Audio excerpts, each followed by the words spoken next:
Hey, oh, hello, once again.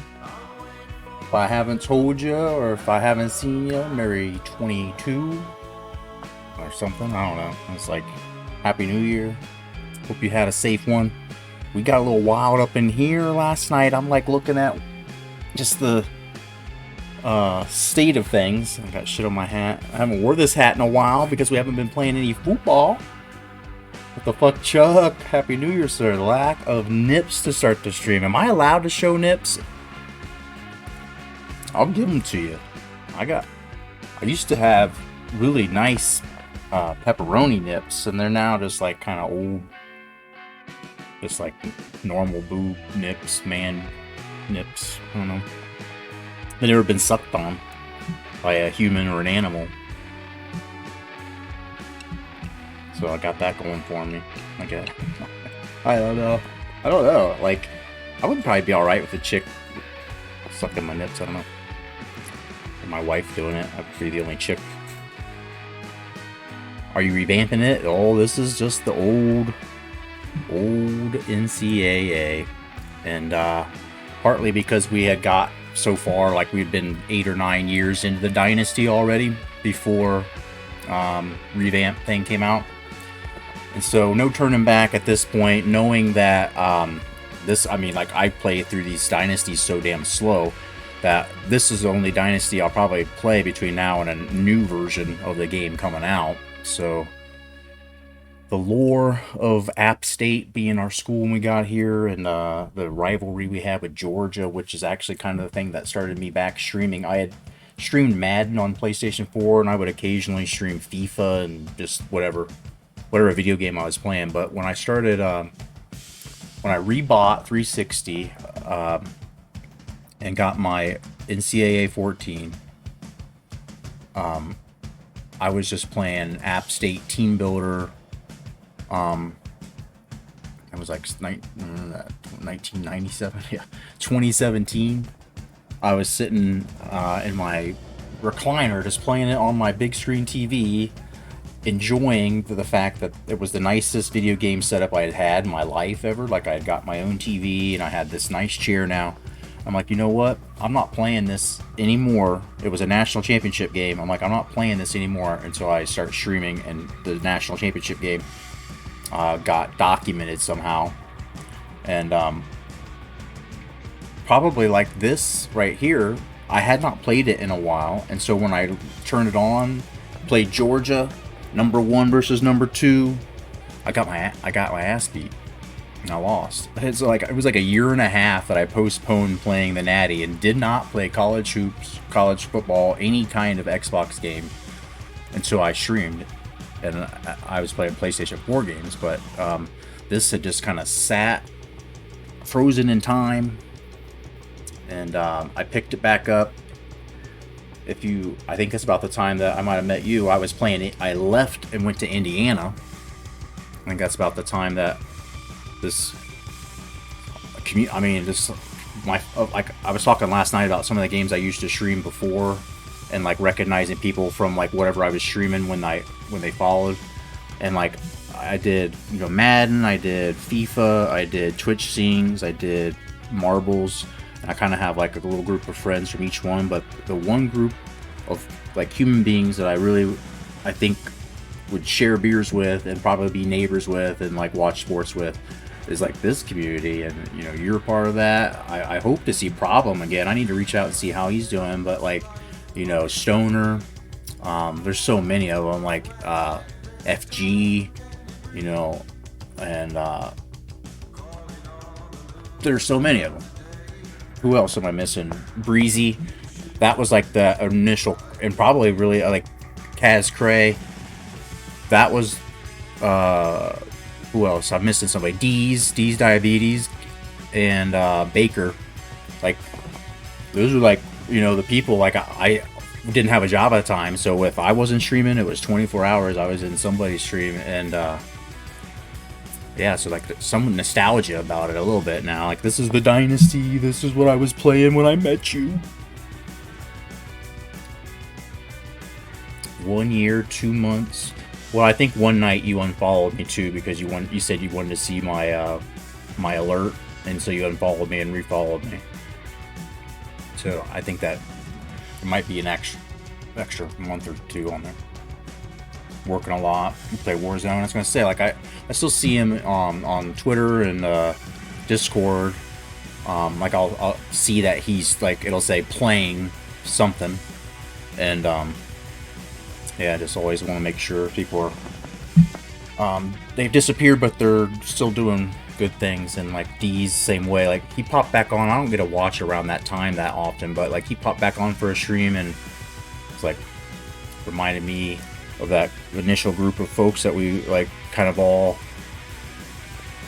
got started around the same time streaming this. I think this music's a little loud. I apologize.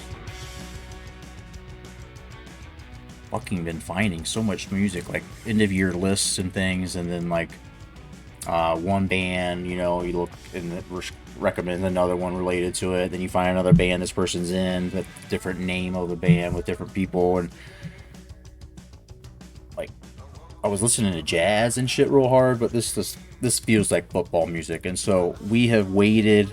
I took a little dip off of the football for a while. It's probably going to cost me. It's probably end up going to cost me. I can just have that vibe that Alabama, slippery little devils they are here, number 19. But this is a conference game, if you remember the Super 3.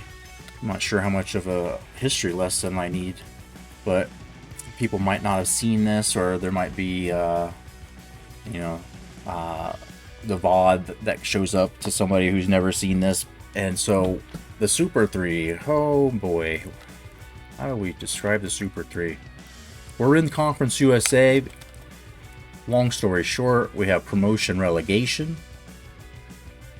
ULM is the school of choice because I left App State after I won a natty, and the challenge was to take the worst team. They had 0 wins, and we just started the realignment to the relegation promotion.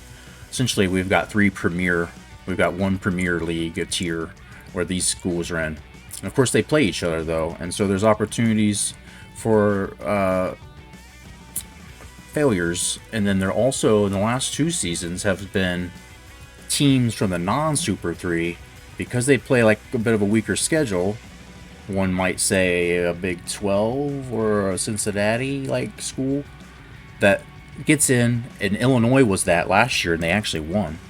Illinois in the Big 16 conference, but nonetheless, 16 teams in each of these 3 super conferences. I chose the most generic named conferences I could get, so it didn't represent region, but they are regional. I don't have my map. Where the fuck's my map? Oh, map, you say? I got it. Oh, I didn't post. I posted the map. Come on, let's get in here.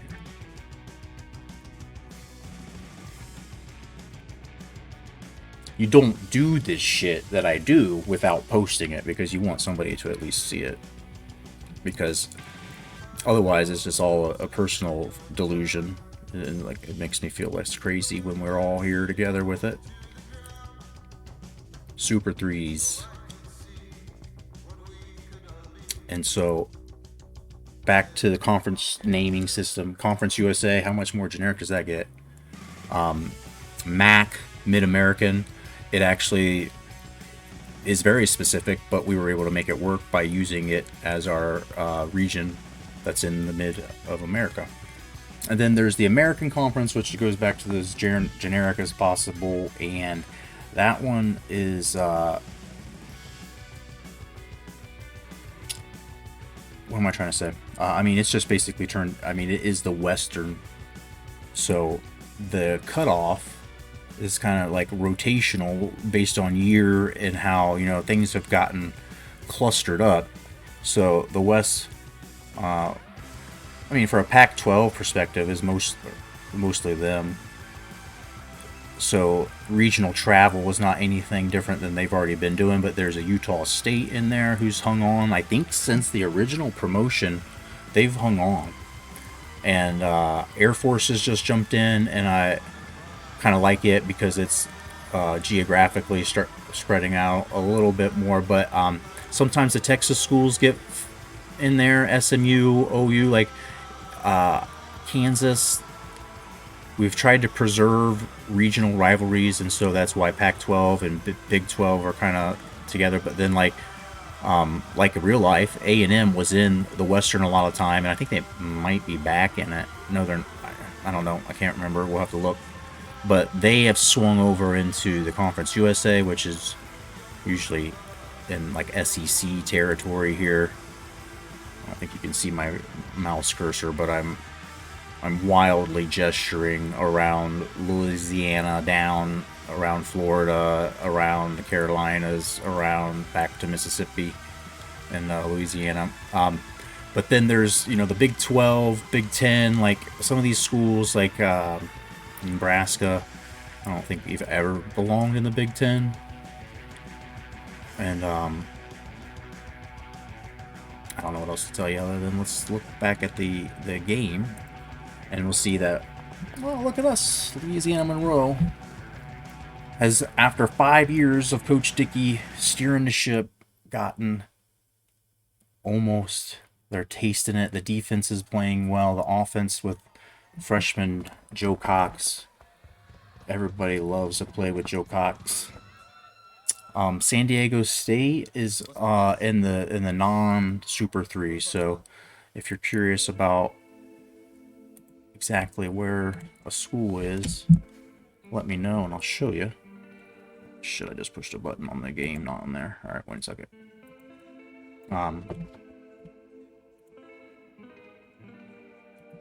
American schools, like I said, mainly Pac-10, Pac-12. I don't know what year it was, but the Pac, we do call it the Pac-10 now because that is one of the what we call a standard 6. To the standard 7. We'll see. We'll find that out. It's like a history lesson for myself. It's been so long. But largely, this has fluctuated. It's not always been like this. Like this is pure Pac-10, Pac-12. We have it Pac-10 now because we just the way the geographic. There's more schools in the farther east, so distributing them into the like Mountain West and things. Like we had to take the Pac-12 back to just 10 members, and it seemed to fix things numerically. But on the other side of the equation, like I was saying, there's some of these schools like Nebraska has been. I think Kansas just moved back from the Mid-American. They're kind of in that cuspy area. Southern Methodist, SMU.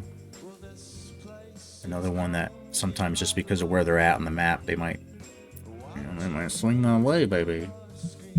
But this is very much like a Big 12. At this point, Air Force wasn't in it before, but someone else was. Utah State, like I mentioned, is hung on pretty well, and that's the thing that I get the most joy out of seeing this is when you take conference, what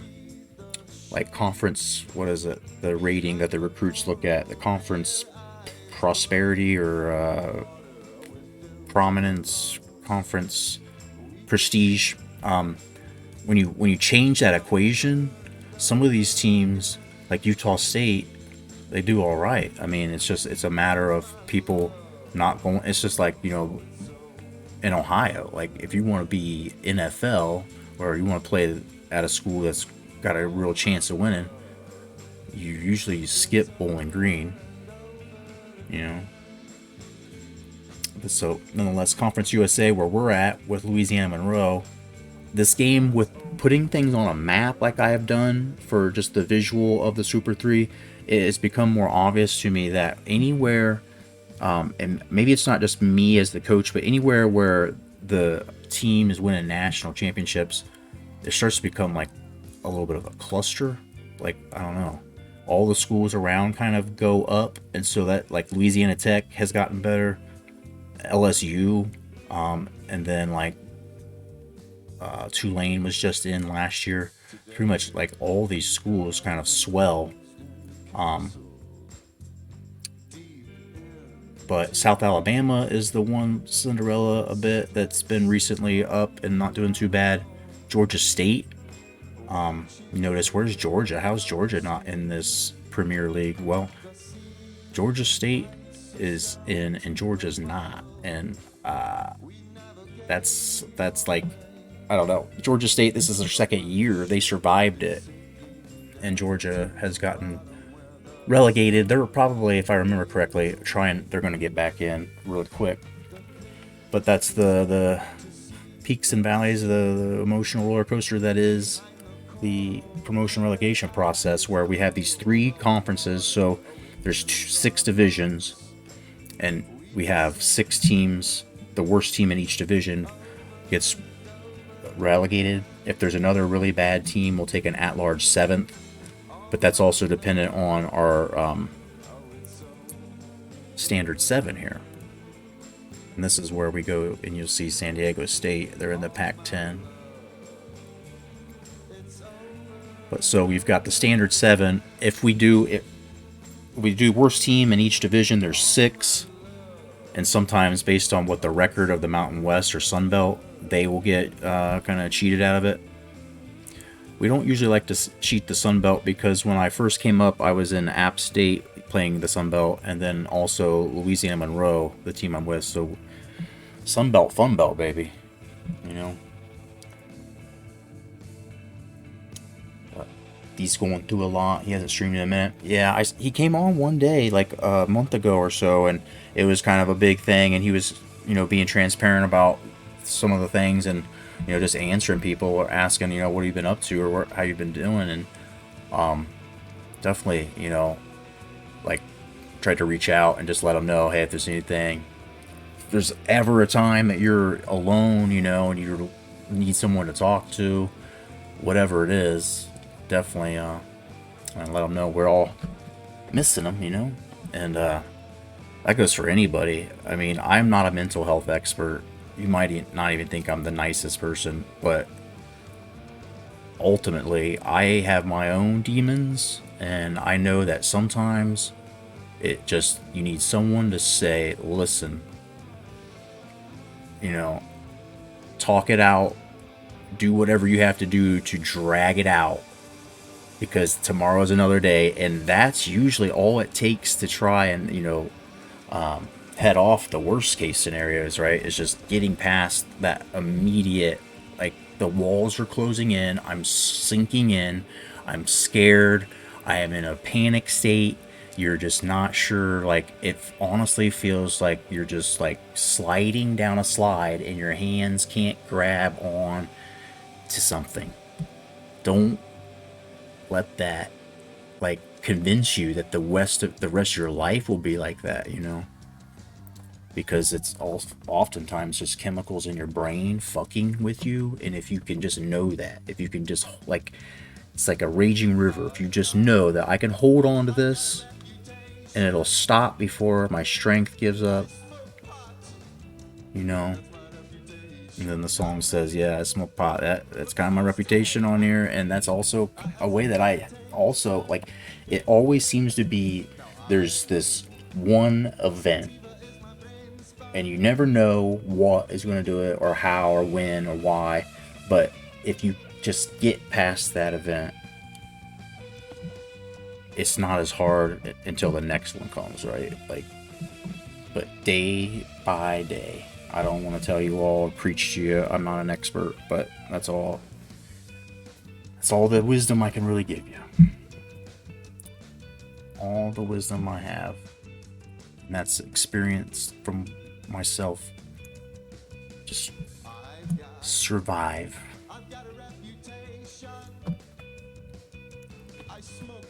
Nonetheless, football, back to football here. Dragging my feet because I'm a little worried about playing this game. I should have practiced or did something. I don't know. I even thought about postponing until tomorrow. But shit, dude, I posted on Twitter that it was going to be today. I had it in my stream title yesterday when I went offline.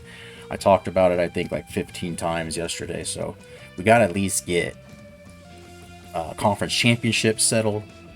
And maybe we want to postpone the national championship to a night when I'm not playing it at 6 in the morning. But that's what we do here sometimes. That's kind of all we do. Stream shit at absurdly stupid hours. But nonetheless, you've seen this screen. I keep saying nonetheless. We are on top right now. We beat Mississippi State, I'm pretty sure. I played them earlier. Bama's right here. I don't think there's any way I can fuck up getting to the conference championship. Even if the worst case I lose here somehow. And then if I win the conference championship, like, I think we'll look at this polls, but I think that a one-loss us, we'd probably still even get in. But let's not have to think about that. Let's just... And it, yes, as of right now, I'm pretty sure we're going to play our old starting quarterback for 1 year at least. And the USF team, Joe Dixon. So we went from Cox to Dix, or Dix to Cox. But Joe Dixon, 23-2. When he played for us, he, I think, threw 40 interceptions. It says I've got 2 head coaching upgrades. I think I've started making myself house rules, not using any more upgrades. Try to not get too overpowered. That is the one thing from a prolonged dynasty, is that it gets to the point where it's a little cheese. This has been not cheese, though. Between me taking breaks, coming back to ULM, and having to relearn the game on Heisman, and then having a hard time recruiting, having a team that doesn't have any real history, you know. So when they look at conference prestige, we're able to do that now, but the program prestige is still, you know, when they say stadium atmosphere is what their top priority, I don't have that. We don't got that. Not yet, but maybe soon. You see USF has lost 3 games. Miami's made it up to number 9 again, though. Clemson's still 15th. Or is that what they were when they played? I think this is what they are currently, right?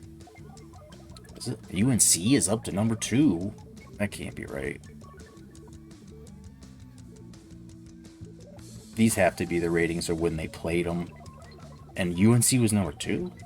What the fuck was that? But that's a Conference USA team too, so that would have been our problem to deal with eventually. I don't know what these numbers mean. Like, they have to be the rankings, but South Carolina is 18th, and they're 6-4. Sure enough, see what I'm saying? North Carolina's 7-3, and they're ranked number 2. This is a mind fuck. Is this real? I've not played this long enough, so the shock of it feels fresh again. But I'm like, maybe I don't even know, like, I didn't know that, because the last time I played, I might have just turned it off and not looked at the revised top 25. This is just bonkers shit. They're not even in the conference championship. They're number 2 in the country, and they're not in the conference championship. And so if I were to lose, North Carolina would probably go up to number 1, right? Like, there'll be some kind of fuckery. There'll be some kind of fuckery on those final standings, that last, the last BCS calculations or something, right? This is, I don't even know. I hope you're shocked by it. I hope it's entertaining, because I'm just trying to figure out how. It's almost like too much. And our old boys, App State, are still good. They're another team where I talked regionally about getting bounced around. They were in Conference USA, and because of them being kind of northern, like North Carolina, compared to Florida teams, they've ended up kind of filtering out into this MAC East, which is a fucking brutal conference division, I should say. You got, let me show you here. Wow, where am I typing? I'm pushing keys, but where's it typing? There. So if you look and you want to, I guess, an idea, I said App State was in Conference USA. That's where I was my last year when I won the second App State in year 11. If you're looking in chat, year 11, we did the realignment, and then I moved to ULM. So that's year 12. So I know App State wasn't in Conference USA or MAC at the time, but based on who's in the MAC now, the 10th year, 11th year, 12th year, 13th year, and then last year, App State winning again without me there, the champion has come out of the MAC every year for the last 5 years. And that's kind of crazy to me too, because look how tough this, like, they're cannibalizing each other. Everybody's got a couple losses. That's the thing that's been the nuttiest about the Super 3 realignment, is that the conference play, right, and then the conference championships are all superstar like matchups. So every season, the top two teams, one of them has a loss or more. Like, there hasn't been two undefeated teams get to the national championship game. And the one year, that's how I think Illinois, are they in the MAC, or did they already get bounced? I think they're about to get bounced. Yeah. They were in, but not for long. They won the Natty coming out of the Big 16 Super Standard 7, so they were playing like, you know what I mean? Their conference championship game was against Ball State, when West Virginia or somebody, no, not West Virginia, App State or Army. Like, Army was the conference champ. Like, we had to play, or Navy. Like, these are on this game just always studs because they run the option. So App State looking like they might be on track for a conference championship again. You got the Buckeyes on the other side. Buckeyes being in Ohio, right, kind of in the middle of their conference region. They have bounced. They were in the MAC East last year, so that Eastern, this was even harder. It was so here's the Mountain West, where we've had champions come out of the Mountain West that are 6-6 or 7-5, and that was a year that we're like, we're not going to promote your champ this year.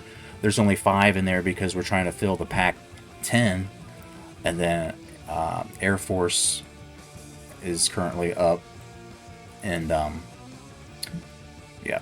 So Hawaii, though, they were in the Super 6 originally and hung on for many a year, and might be the year they get back in. 8-1, looking good. They're number 10 in the country. So the Pac-12 is actually the Pac-10 I mentioned. Fresno State's 5-1, but 5-4 overall. Not a super impressive conference champ. There is no championship game because there's only 10, so that could be some fuckery.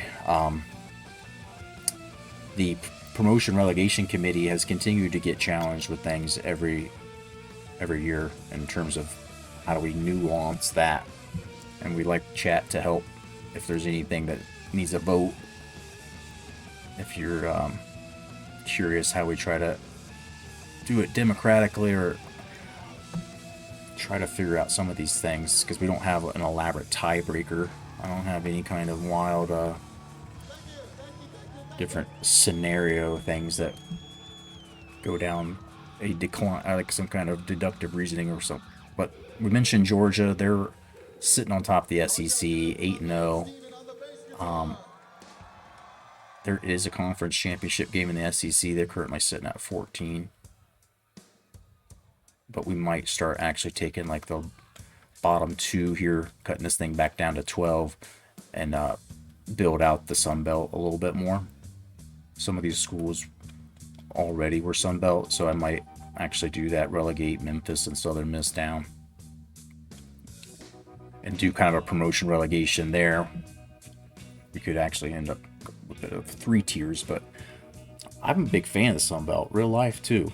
I think at this point they're as good. They are a Big 12 equivalent. Pac-12 is dog shit right now. I say American's better than Pac-12 and Big 12 at this point. But I say that also thinking, you know, Oklahoma State and Baylor looked good in their games. But Baylor's offense was shit, you know. I don't know. Like, you can't give their defense too much credit. They had a backup quarterback that they were playing against. So, I don't know. But Oklahoma State looked good. That being said, they played Notre Dame, who had already lost to Cincinnati. So, I don't know. I don't want to open that up for debate. But nonetheless, we'll just say they're equal. I think that maybe not better. American and now the Sun Belt and the Big 12 are all equal. Here's my hot take for you. Tennessee was also in the Super 3 just not long ago at all, maybe a year or two. And if we do an at-large, we've all, like, that's where, like, if the Sun Belt, you know, if the Pac-12 gives us a 5-4 team, may not take Fresno, but I don't know. I would really have to be disappointed with Fresno to not put in a conference champ.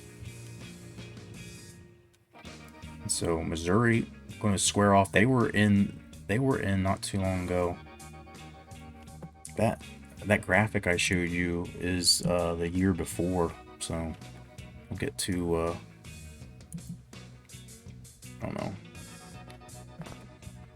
Urge your photographic memory, because Missouri was bounced and now they're possibly coming back up. Them in Georgia, if they beat Georgia, they're in. I mean, it's as easy as that. So still hope for promotion. Tennessee, that at large, like I said, would be really conditional circumstances to try and swing them in instead of Fresno or the Sun Belt, because Liberty is 4-0 in their conference, so looking like they've got that pretty much locked up, but 8-1 overall, and they were not too long ago in Super 3. One loss here to Minnesota, who's a Super 3 team, and that's it. Minnesota was top 10 at one point, so they'll probably get in. Hawaii's going to get in, so we'll probably need an at-large team to kick out.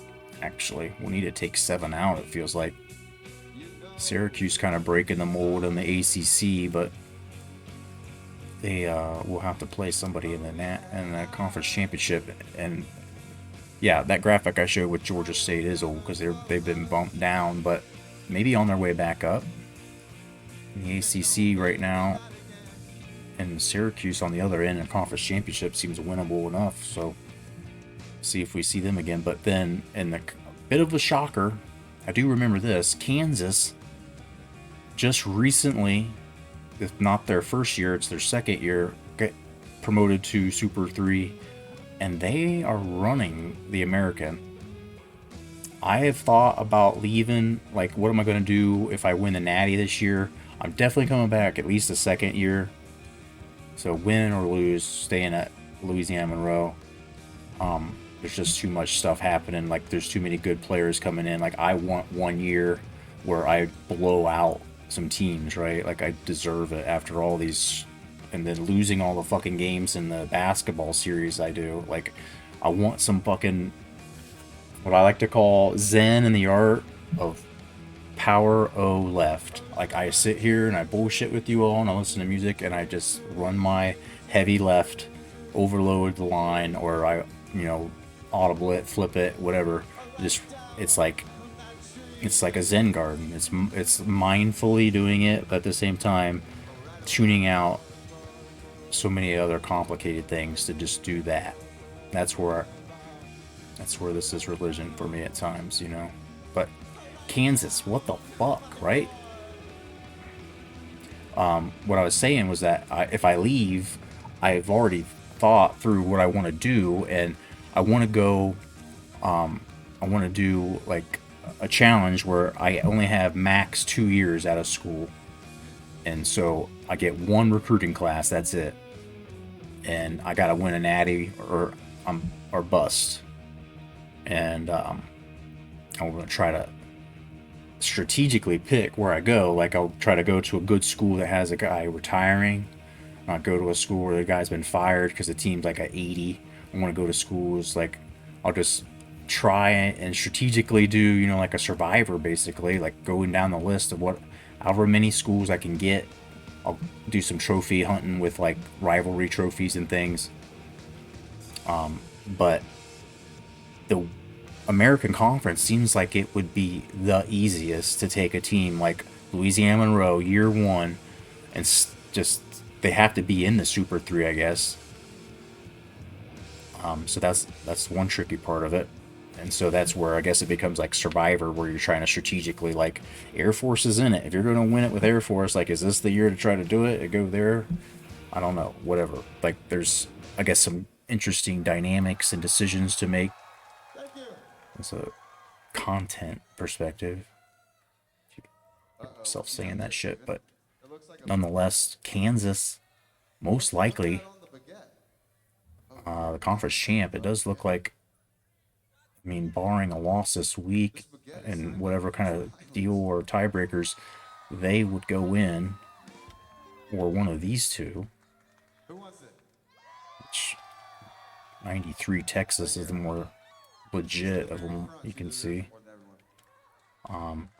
But Kansas. There's only one of those in the whole world. And then on this side, Cal, they were just a non-Super 3 a year or two ago, and they've come in, and that's where I'm saying, like, this conference would be the easiest one to take a not that great team, but still get a chance at a natty, and then just hope that I've got the right mix for myself to, you know, I just got to have a good offensive line and running game, or I need to have a quarterback that can throw bombs and make bad receivers or average receivers look better, and then also help us outscore a team if my defense is shit. Oh, what's going on, Old Sloth? Good morning, Ron. I'm here for the usual alert. Hey, always appreciate it. And appreciate you hanging out last night, too. We were, like, woke up this morning, and I'm not hungover. I know at the end of the stream, I was starting to just get, like, out of it, whether it's sleepy or drunk, but, like, it was just like, I was just having a hard time trying to stay awake thing. But the best New Year's ever, man. Appreciate you and anyone else that was there, people that I did see in chat, others at my alert. And we're playing the college football. It's that time of year here in America. The college football playoff game was yesterday. The two games to decide who will now play for the championship. But then there was some college football games on today. There'll be some more. I think there's one, maybe even one or two left, I think, before the natty. And then yeah, it's like, now I miss college football because it's pretty much gone. So here we are. Time of year is right. We've got business to tend to, and I'm just kind of going through the history lesson here, showing everybody, because it's been a while, and I'm showing myself where the standings are and what schools are in, and talking through plans for the next, what happens if we win the natty. You know, it's always a question, am I going to leave? Or when the coaching carousel comes up, there's always an opportunity to leave. That's when you leave if you're going to. And not this year. No leaving. No one way or the other about it. And so, showing some of these standard 7, not too much different than real life. Texas, San Antonio have one of their best years. And then there's schools like Iowa who are trying to get back. I think they were in the Super 3. They might not have been. I know SMU was, so there's unfortunately no chance that they can catch them unless Iowa wins. Yeah, this conference is dog shit. Look at their conference records. They've just been pounded on by everybody on the other side. Insane. How Iowa State was just champs. And, well, year 4 of the dynasty. That program decimated, I guess. I don't know. But this is my point, like where I was talking about when you see things on the map clustered, you know, how good Louisiana and all those schools were. Like, there's whole stretches of Texas here, like, that are all in the, you know, tier B conference. But it's going to be definitely Iowa and definitely Texas San Antonio playing for promotion.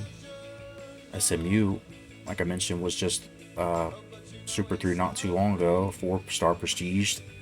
Not a bad school, but they are not moving on to the Super 3 next year. Confirmed.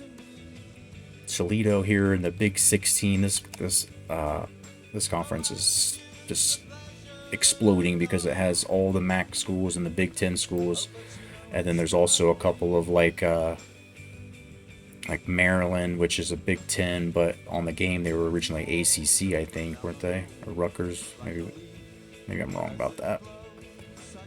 But Maryland has been in the ACC Tier B, or Standard 7.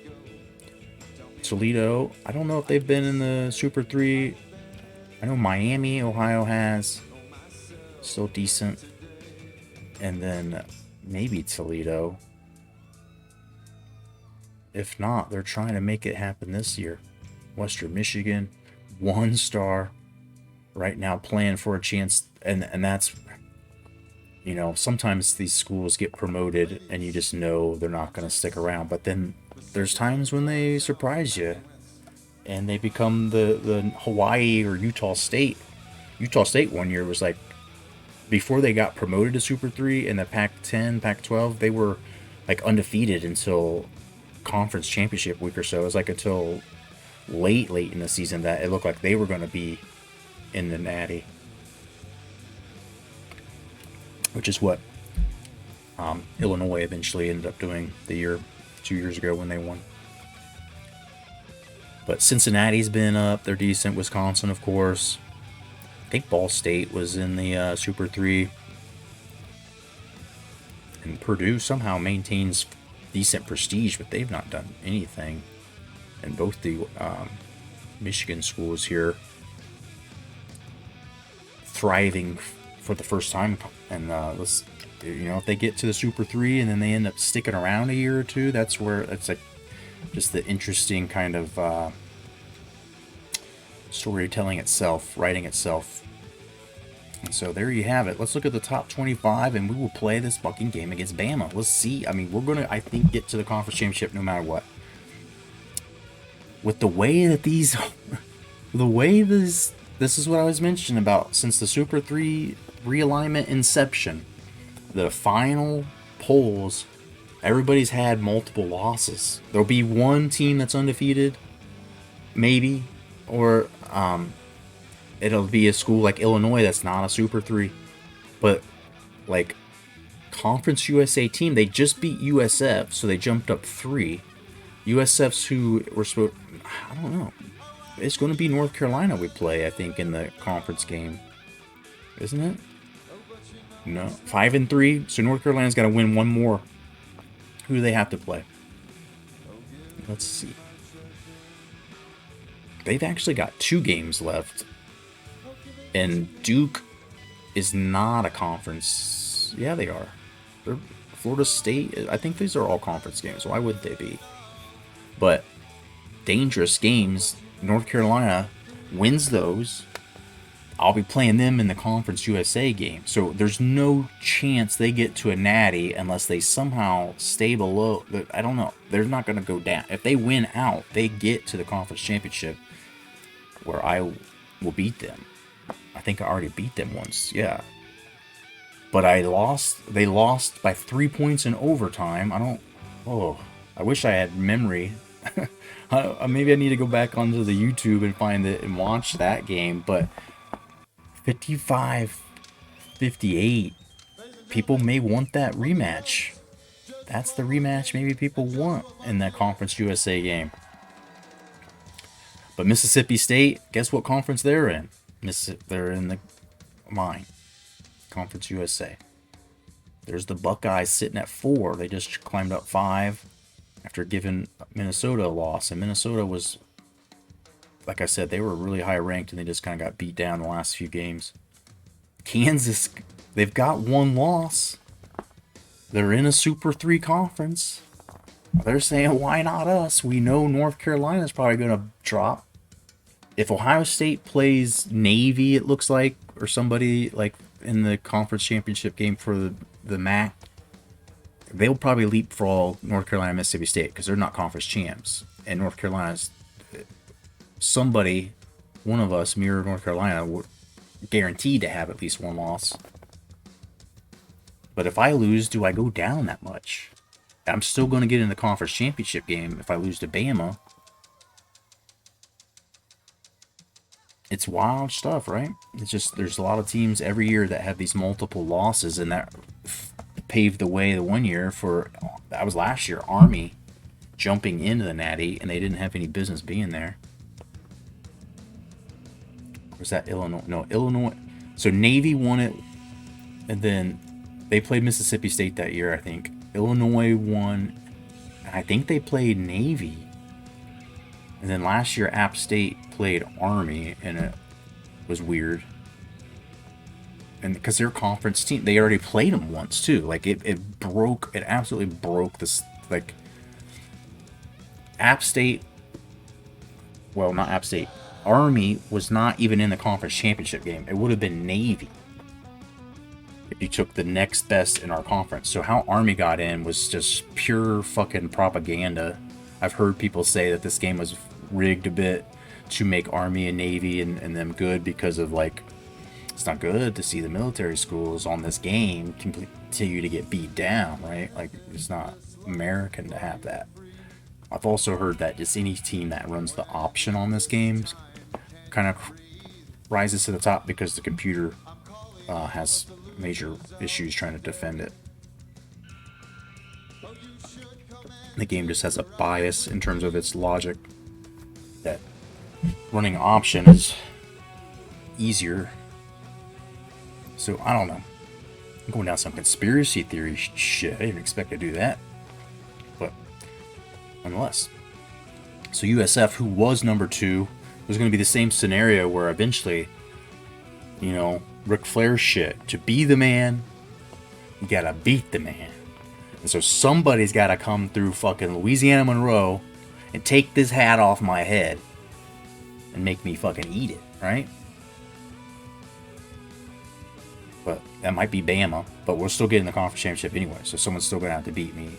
And whether I get into the Natty or not as a 1 loss, if that's what should happen, I don't see any way that somebody that I beat in a conference championship game would then leapfrog me when they then have a loss and a tiebreaker loss to me. So this whole scenario, it gets batty. It gets nuts because Navy, right, was 6th at 1 loss. Probably a decent, like, between them and Ohio State, they're the rightful next, you know, in line.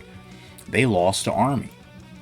And now they've got App State, who's last year's national champs, and, like, probably not going to win that. And so that's going to throw a wrench in it. I have no idea how they're going to decide the MAC champ. And then there's Michigan. Guess what conference they're in? They're in the MAC too with those boys.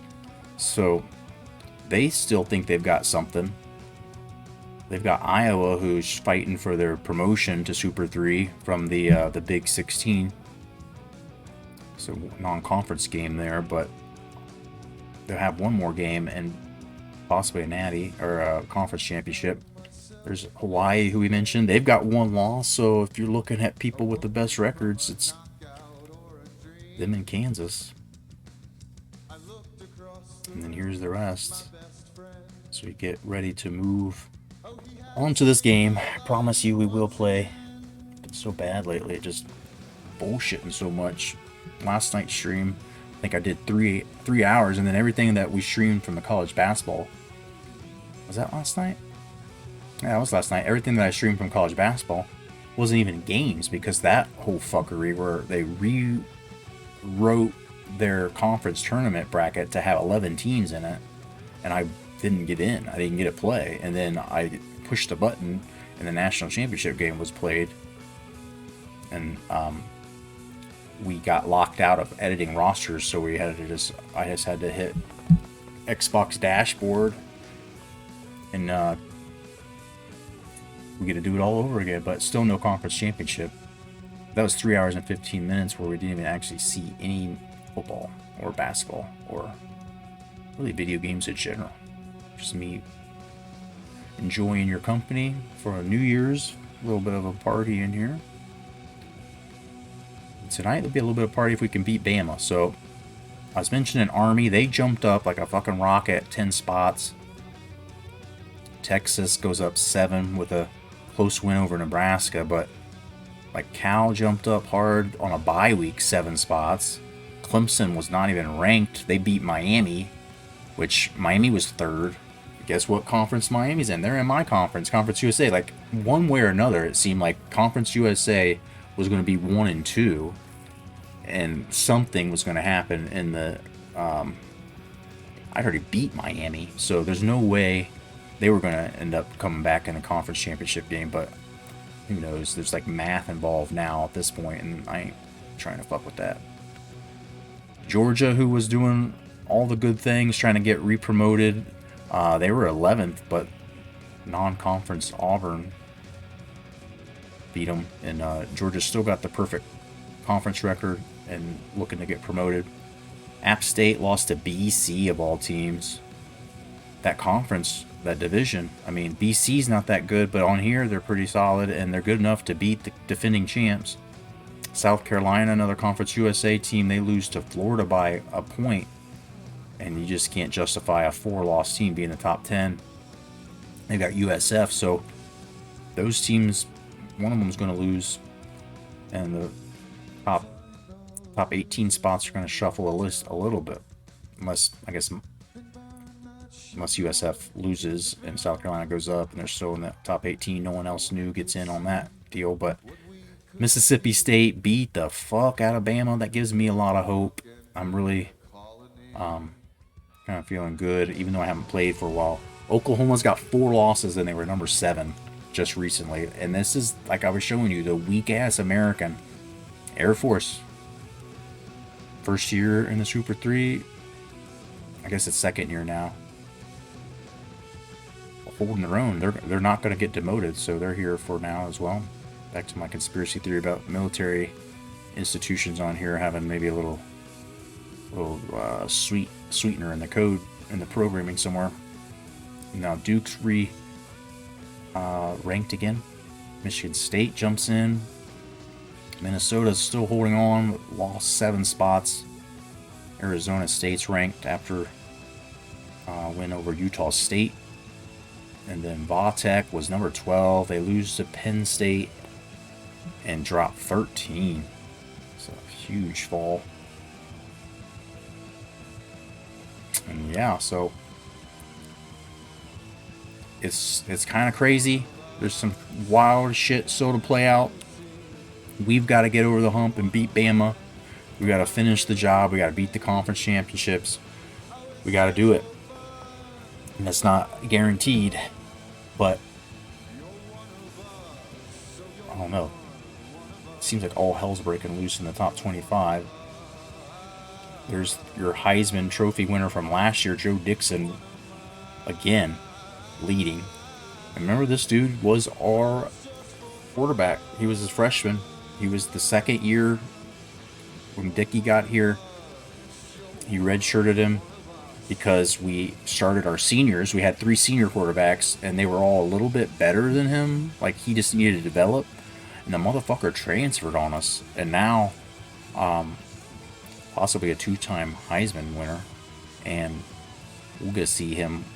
He's probably the game's probably bringing him back into our life to fuck us up in this conference championship. I just kind of spoiled the plot, maybe.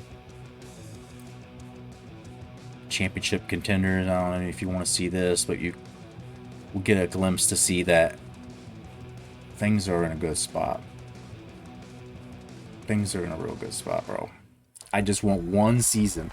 That's why I said win or lose, I'm taking next year This team is going to be a 99. I have not had a 99 overall, except for once on this whole dynasty with App State.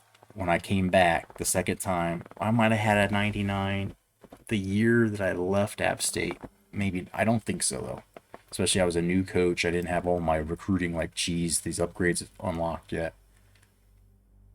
And then, so yeah, I mean, all ones across the board. The future's bright. The recruiting class this year, I need to check just to make sure there's no recruiting to be done. But all that's in a real nice spot. And you can see Michigan looks to be the team to look for next year. A little bit further down the road, Army's got a number 4 in there. Miami's got a 5 and a 2. Texas has top 10s. South Carolina has top 10 projection. Oklahoma and Minnesota looking pretty good down a few years.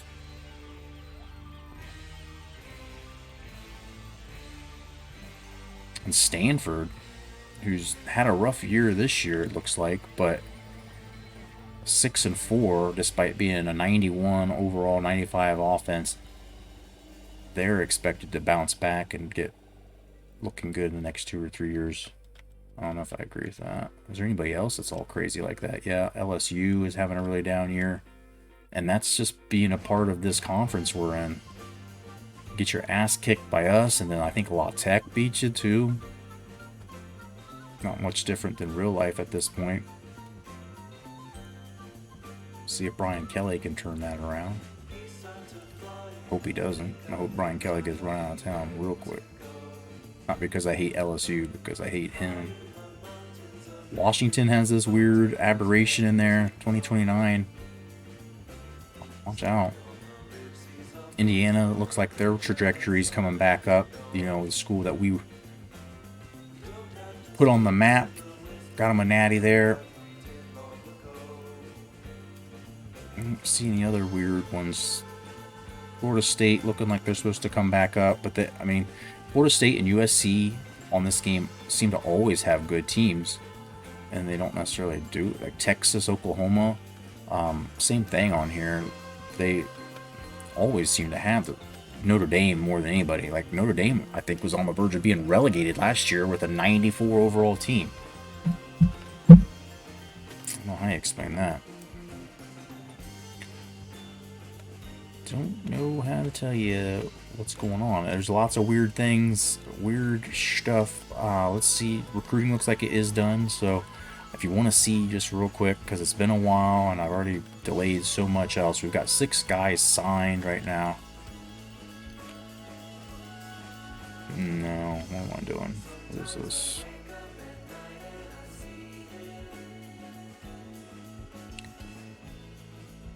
They're not giving us a whole lot of love for the signings we got, but I promise you, they're good. They're good.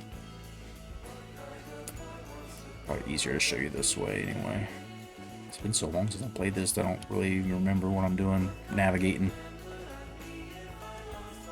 So we got some prospects coming. This is a home game. Dan Smith locked this out. What was I doing with this? I think because of the way our points are allocated, and this might be a cheese hack. I might be wrong. I don't have a visit scheduled. See, like Dan's card filled up too quick, and despite the fact that there could have been a week 10 visit in there or something, like they just got a visit too early and fucked us. So I took all the points off of him because it looks like he's going to be a lost cause. However, I'm waiting to do the open the door until as late as I possibly can, so that I don't have to use points on him right now. Like when you unlock the door, it immediately bumps you back up. So I think I can just kind of like throw away these points. I don't know if it's true. I don't know if it'll work out, but I don't have the points to give him 700 every week. So next week or 2 weeks after that, I'll try to unlock the door then, and hopefully have a couple of people signed. And I don't know if that's a cheat. I don't know if that's actually going to work the way I'm planning it to, but that's what I'd be doing.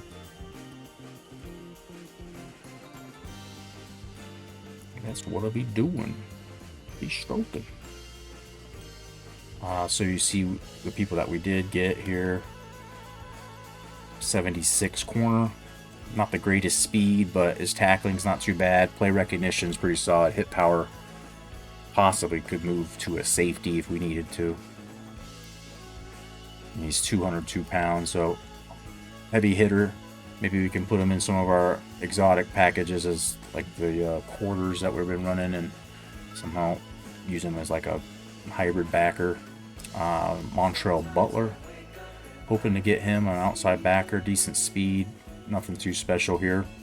Try to get some depth, keep the linebacker machine loaded with resources. Robbie Edwards, I don't know what's going on with him. Is he locked to us and he's in like a... What's going on?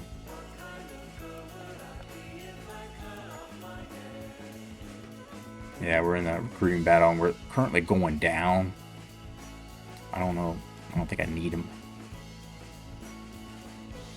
This dude's committed. A bunch of athletes this year. And I'm not sure, probably a defensive corner of some sort. He's a JUCO. 5'80", 5'11". He's not the physically imposing guy like that corner we just saw. But I mean, I don't know if he could do anything on offense or not. Pretty sure he's defense. Throw accuracy, he's quarterback possibly. Which, maybe, I mean, we'll see if that becomes a need. We've got Joe Cox for the near future, right? I like having Joe Cox in my face. Justin Rollins, I don't know if we were trying to chase him as much as we just kind of were keeping him on to get his visit. Get those complimentary bonuses from him visiting, even though we're not actually going to try to sign him. Paul Weber, on the other hand. Paul Weber, we're definitely trying to sign. 96 acceleration, 86 run block. Fucking masher. Obi Givens, so you already did get signed. Pretty solid. Just grinder at guard. Jake Rogers is the tight end we're hoping to get, but honestly, I mean, we've got Saad Ferris, but we like to run two tight ends, and the guy we've got playing opposite Assad this year is a senior, so trying to keep the pipeline. And it doesn't look like we're doing too good right here.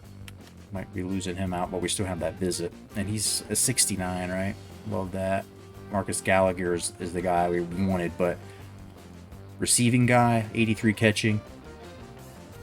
More of a blocking guy. He's only this 67 catching. And so depth, try to get Jake Rogers. And Marcus Gallagher would actually be the guy probably playing right away next year. His backup tight end. So let's go position by position. Brad Bell, I'm not sure why he's around. He's got an 83, decent, standard enough. The athlete guy that we were looking at might end up coming through though. And what the fuck? I thought we were winning with this guy pretty handily, but it's showing all these schools above us, and he's not locked at all. I don't know what. Maybe we're just recently put him on there. I remember his name, but you guys are learning quick that I have very little recollection from what I was doing on this last I played.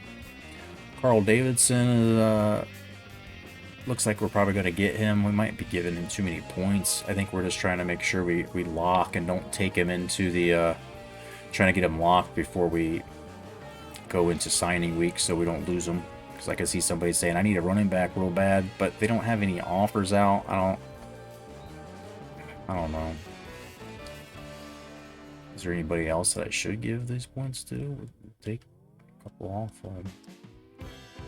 James Brown looks like he would come here if we wanted him to. I don't really need running backs that are 83 speed, unfortunately. Carl Davis is no burner himself. So I'm not sure what I was doing with Robbie Edwards. I don't think I need a fullback. And so I think he might just be here for complimentary points. Because I guess made the decision I wasn't going to give him 485 a week. He's not great. 65, he's slow. Can't really catch.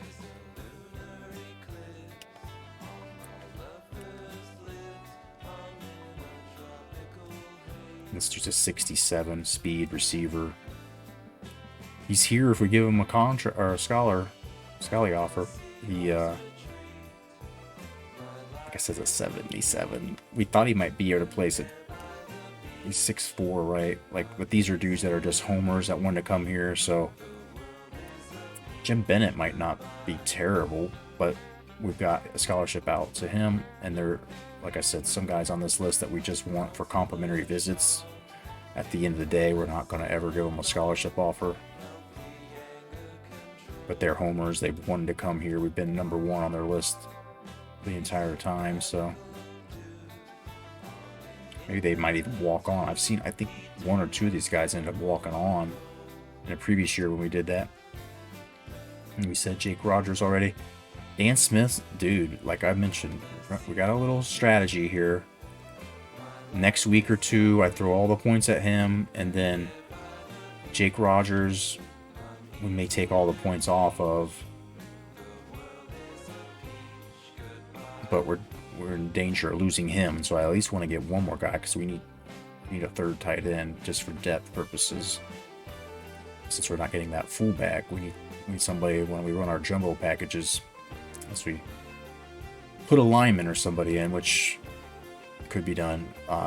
Justin Rollins is definitely just here for complimentary visits. I see he's not that great, but he's also a runaway that we can't catch. Paul Weber looks like we're going up, and we still got that visit, so I think he was a surprise we weren't expecting to get anymore. I think he might even came off my list at one point. Like I stopped giving him. I never took him off the list, but I think I stopped giving him bonus points each week.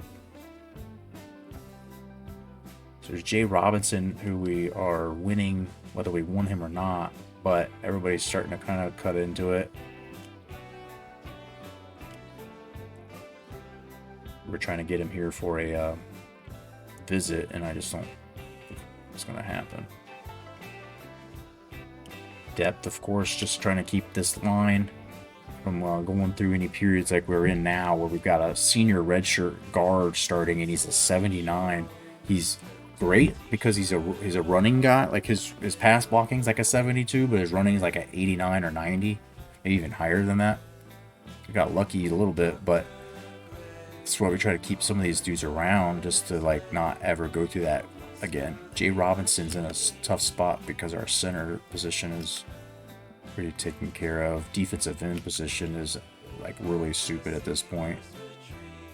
I'm not sure why I even have him on here, other than we were his first choice. So we got to that point in the season where we were just throwing anybody because most people are locked up already.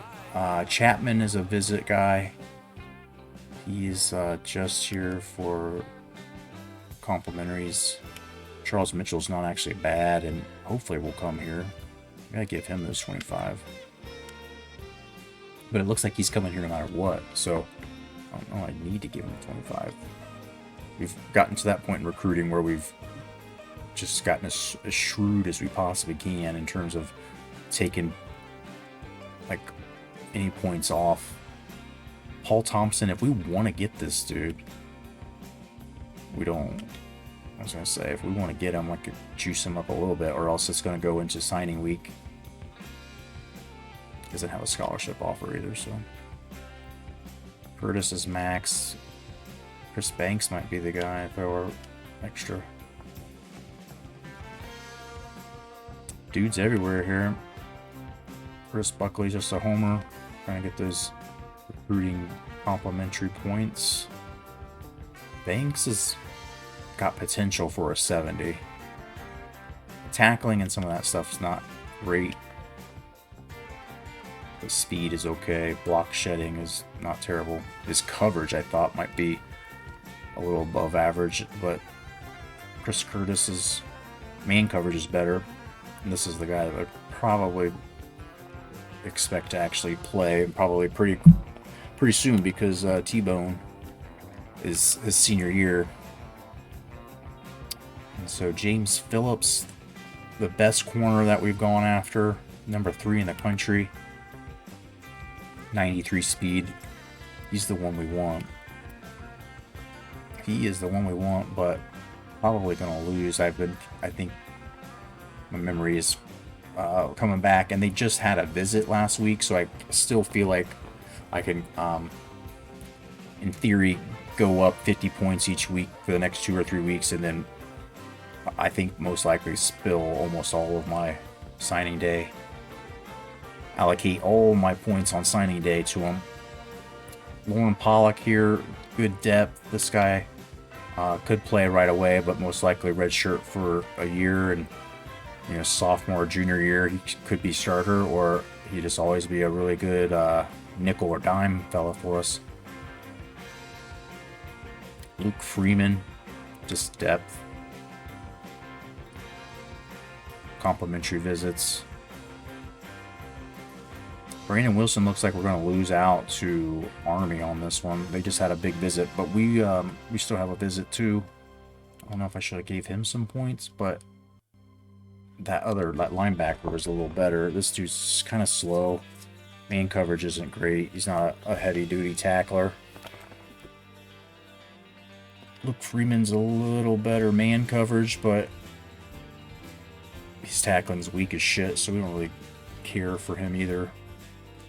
I think some of these guys were just here because they were homers, complimentary visits.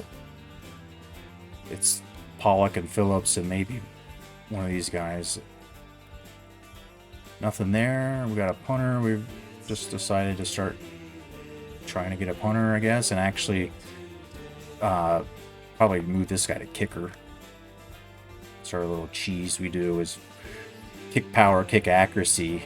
Doesn't matter, like you change them from kicker or punter, it stays the same. And so sometimes if there's a guy that likes you more that's a punter, but you need a kicker, you go after the punter anyway. And then the athletes here, Dion Mullins, I don't know if I care. Yeah, we're not worried about this. Simmons, we already landed, who's possible quarterback. Maybe a, more than likely, like a defensive secondary. Mark Barnes.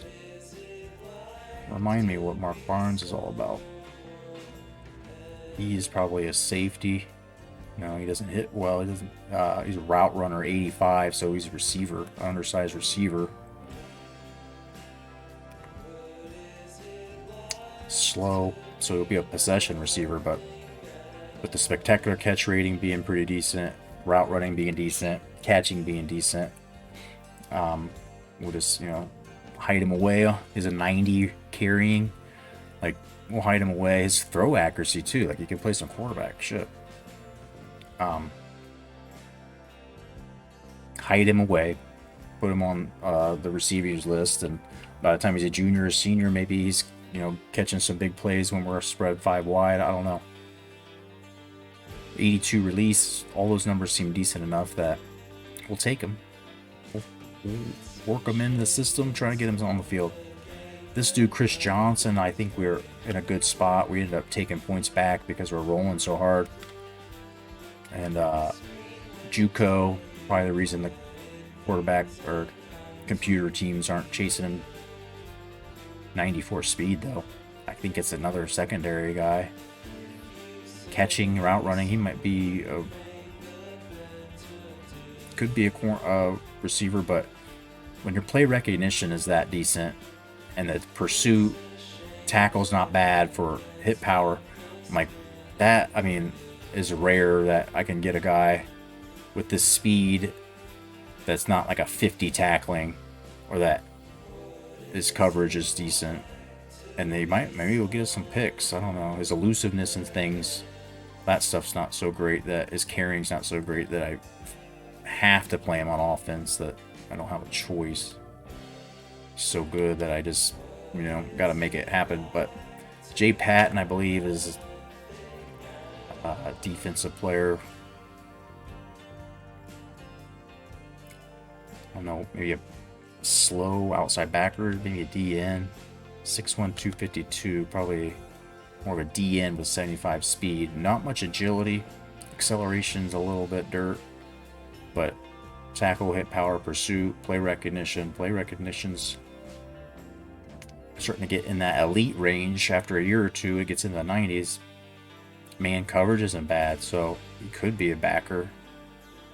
Be a middle backer. Nonetheless, we just started, kind of going after athletes. We've got enough players right now that it's hard for me to recruit because I can't see them starting right now. That's where we're at with the depth charts is, starting to fill up.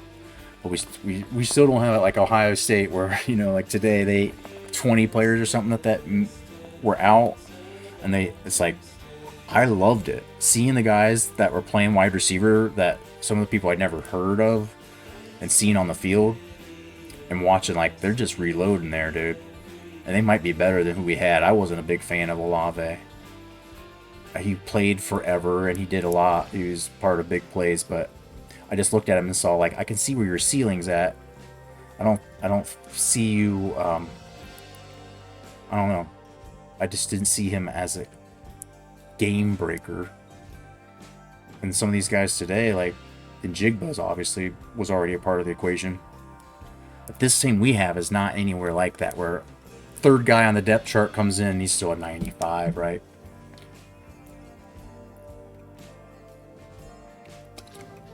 But anyway, I have talked and talked and talked. I tried to go 3 hours again like I did last night. I tried it. But it's game time, bro. It is time. It's time. Anybody knows Vader?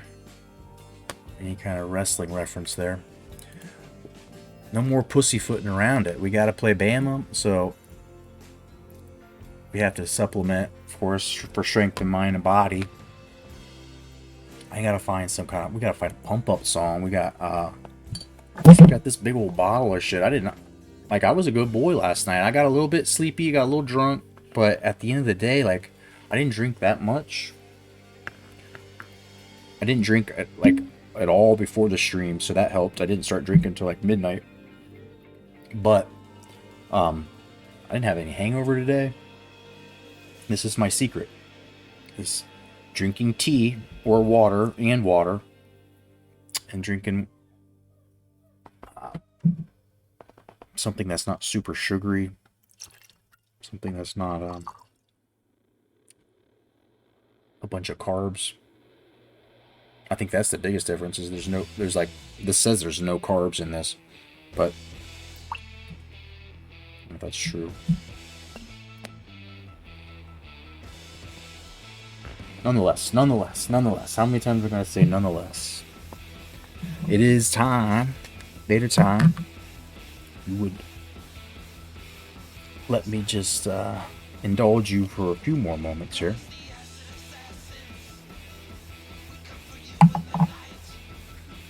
As a part of our everyday dealings here and taking care of our supplementation, we got to do cheers and chongs and little budsies here for you. Shit, I already had some in here. All right. Oopsie.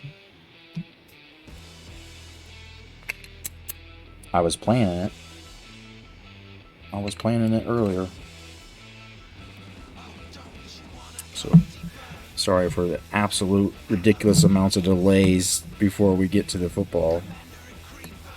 If anybody hasn't watched or isn't too familiar with how we do business around here, they like to talk to you and hang out with you more than I actually am a gamer, probably.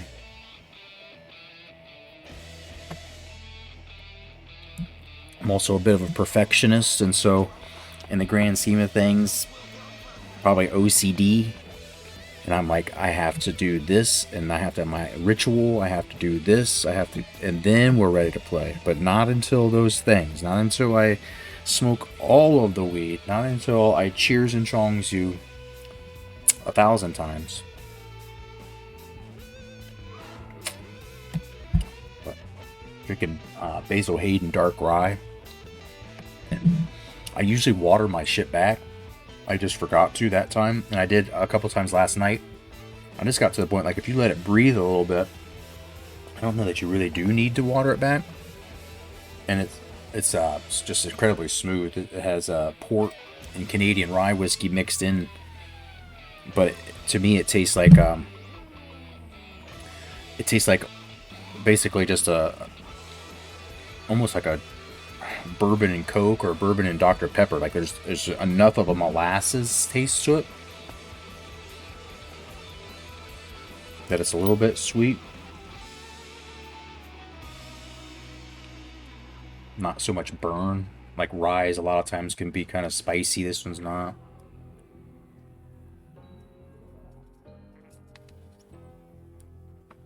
But cheers and chongs to you. You know I love you. Seeing anybody in here watching me do this at this time of night just makes me feel like shit, dude. We're family at this point. Hanging out like this, like brothers, sisters, if there's any females. I don't know. I don't think I've ever had a female in my chat.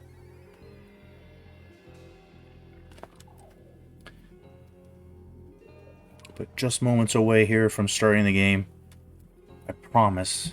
I absolutely promise. Let's just do this one last thing for me.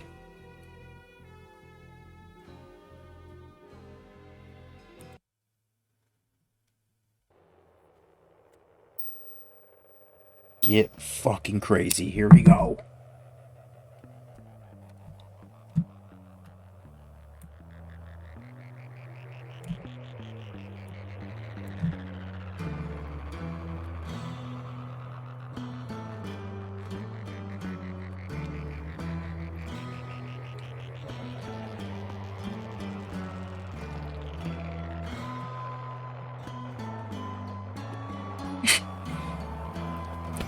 Too much.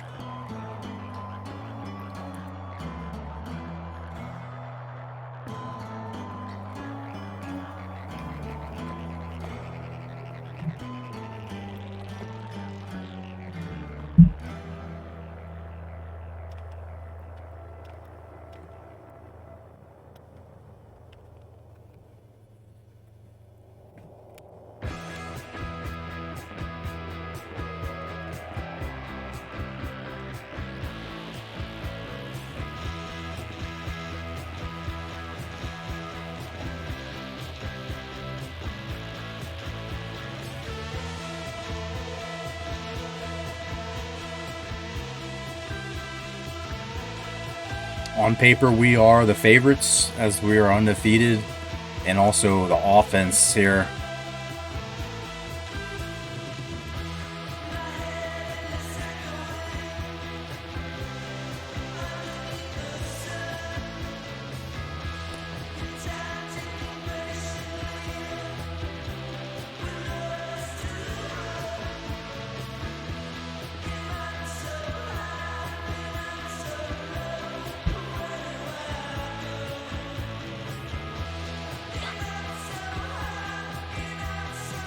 Any kind of pre-game speeches or pep rally kind of shit here for you, other than, dude, 5 years, you know, video game or not,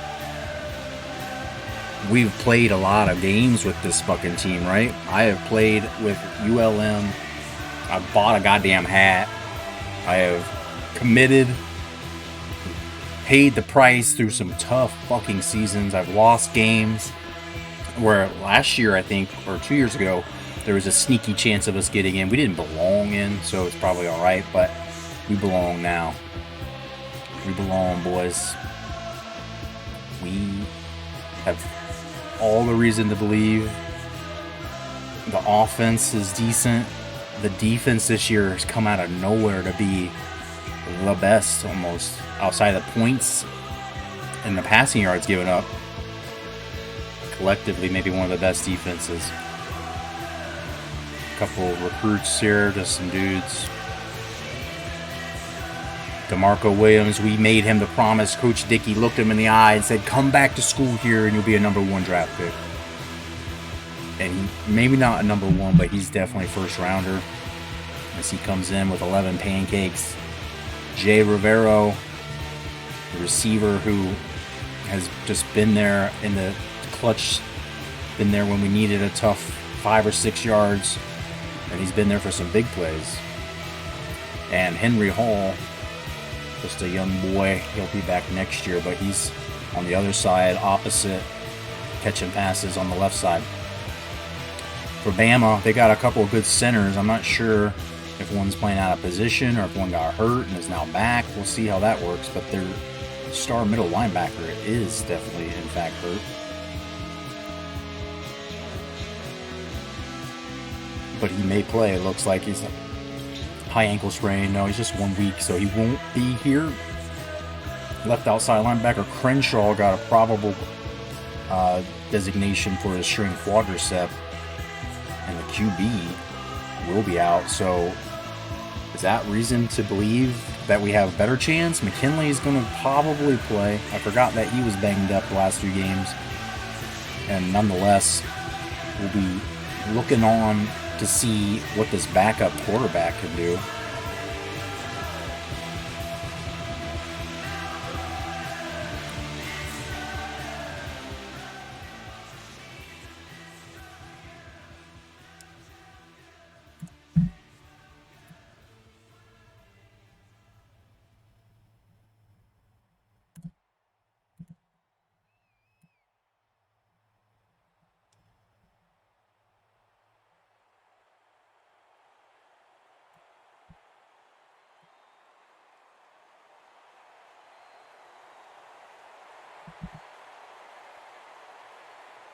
Alright, enough bullshit.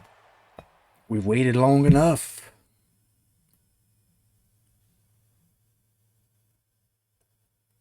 Our division definitely a bit of a maroon.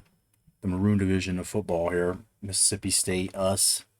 At one point, Texas A&M. Mississippi State.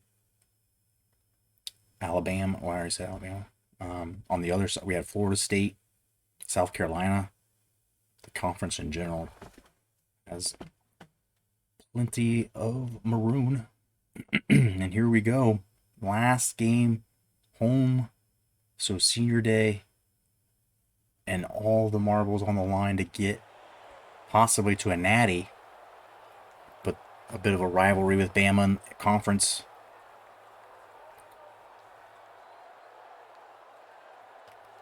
I always have to remember which side do I want. If I'm defending this side, then at first they're kicking to me.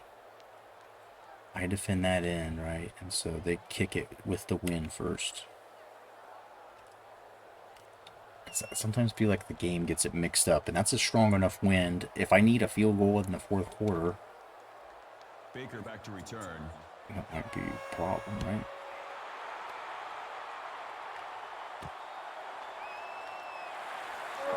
Oh, that's not a good sign. Brandon Bradford. He's one of those young receivers that we know future's bright. We might end up having to get red shirt just to allow some of that congestion in the depth chart to work itself out.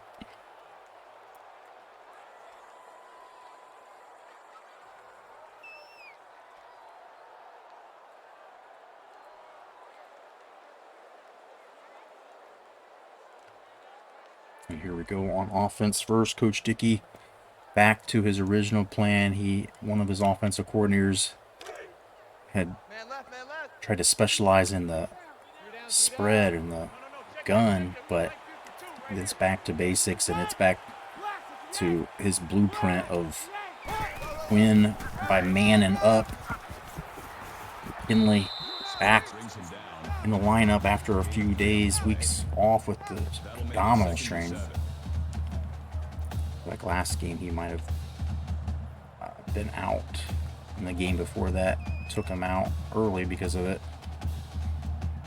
But we do have options in the backfield. Try to go look at one right now. back sub.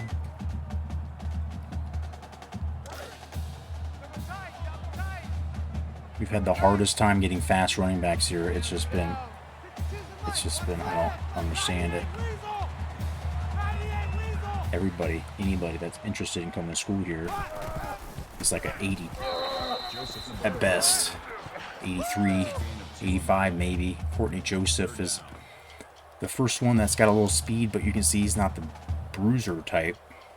You haven't been able to find that unicorn. But maybe next year, or maybe one of the guys who are redshirting right now is, I feel like the game doesn't, the way I had to throw the ball so much doesn't give me like recruit running backs because of my play style, but they just don't know, man, you know, they just don't know us. It's not really me. Oh, Navarro coughs it up. Just were stroking his dick earlier in the pregame, showing him as one of the star players, and now I don't have any choice. I mean, I could 4th and 5. Do I go for it right now? This game likes when you do this. It likes when you play traditional, conservative. Try to kick it so he doesn't have a chance to return it.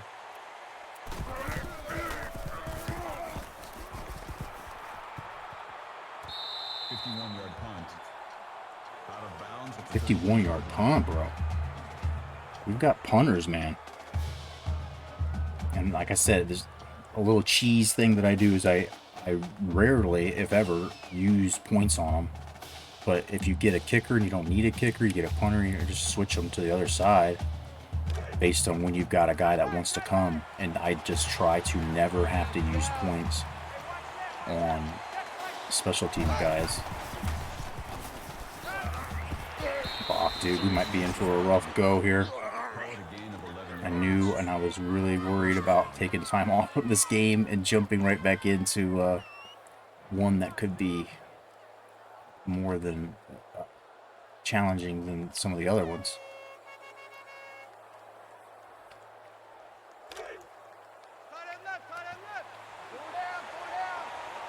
We are the favorites. We've got the talent here. We got this. I'm not giving up. Oh my god, I ran a fucking offense or a defensive commit to the run. Been good here so far, boys. Yes. Fucking big ass run on us. Alright. I'm not running 4-4 doing stupid shit.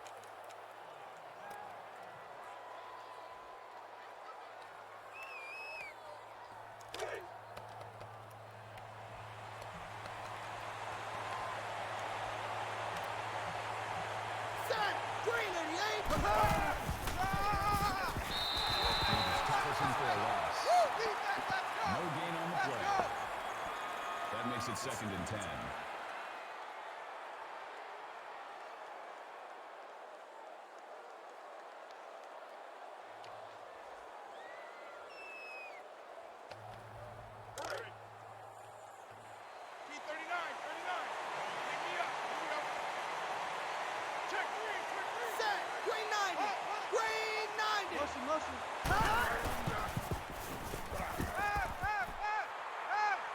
If he somehow, yeah, I was going to say, come on. If he somehow stumbles back onto his feet, like my guys had him contained, he's bouncing around in there forever. His boy, 78, kept me, I said he like, looked like Tyrone Woodley there a little bit, except then he like, God. Yeah, I don't know.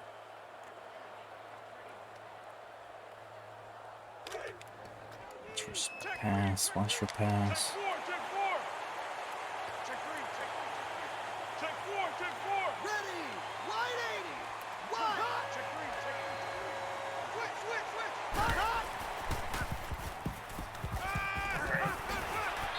Right, come on. Is he gonna go for it? That's a gain of 14 yards on the play. That makes it 4th and 4. So we survive a little bit, just giving up 3.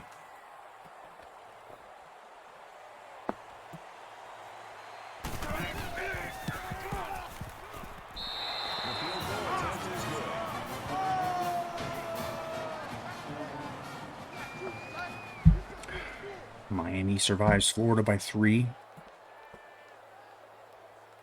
And everybody in the top 10 right now, I mean, watching this game, see if somehow we lose. Everything might open up a little bit more, but we're still going to the conference championship, so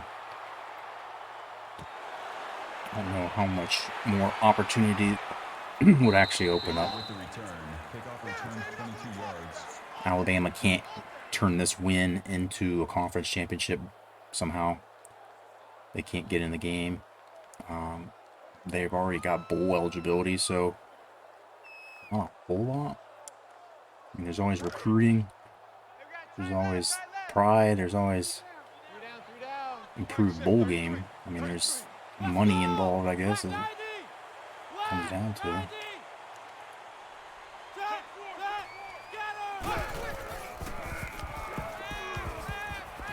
Navarro doesn't drop that one. All right. Gotta get them to ease up on the run. They're just stacking it. And so we do a couple passes and everything. You know, in the second half, that might get picked. You know this fucking game, dude. But I've been playing College Hoops 2K8. I've been getting bent over. I'm ready for whatever.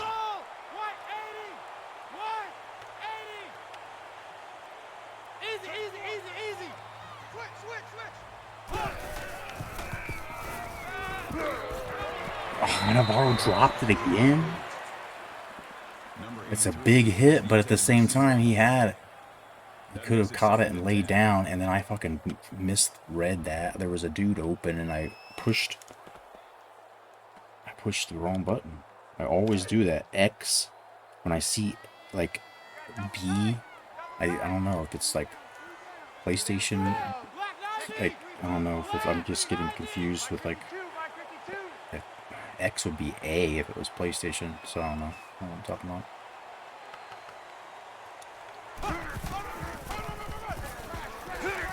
Just 6 yards, all right, come on. That'll bring up 3rd and 4. Feel a lot of pressure. Feel so much pressure. Let's go, D.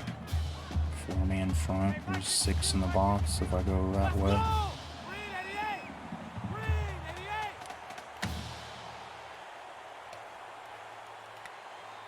Hit Hall. Let's see.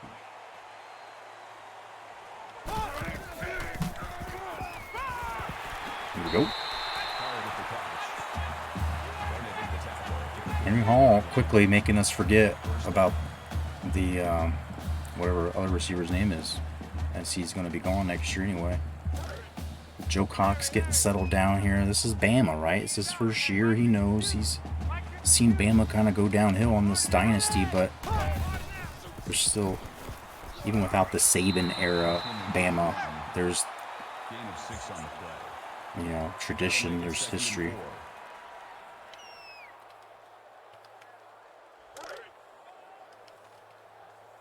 So just try to get them mixed up, not knowing what the fuck expect on offense from us. That's what we kind of do. And I'm trying to catch them one time.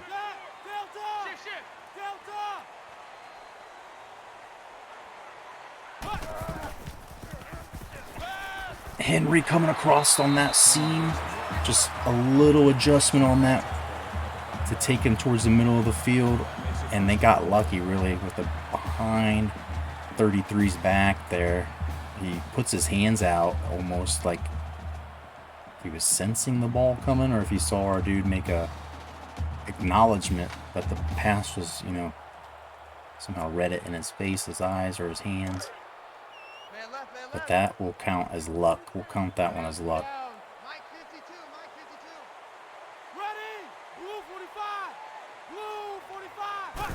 Joe Cox, I think, is ready for this moment, and McKinley, abdominal sprain and all, says, I don't fucking need practice to run you over, baby. He just makes one dude go for the ride. I don't know, it looked like he might have come a little short.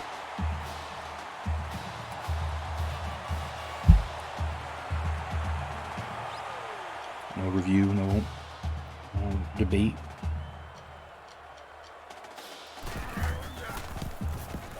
I just realized I forgot how to kick. It's been that long. When the last time I played this? I had November at the latest.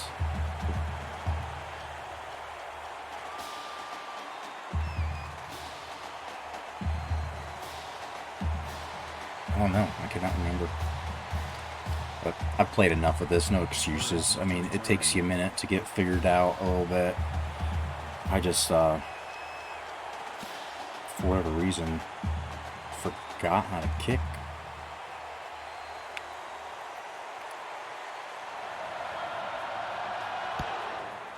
Forgot how to fucking kick, dude. Get him. Oh, baby. They're going to get real good field position, though. Between the squibber of a kick. I'll just say it was planned.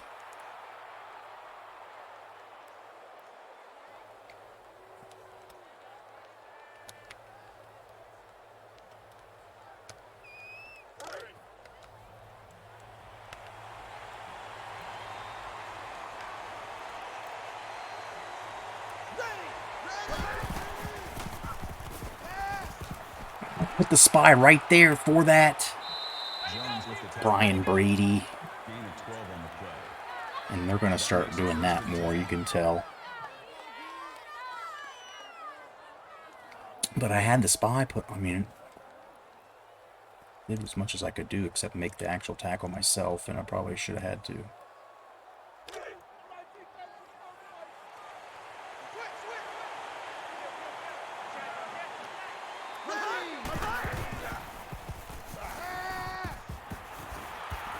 Dude, they're still eating us up. Our defense, pass defense, not doing anything. Jesus. Right.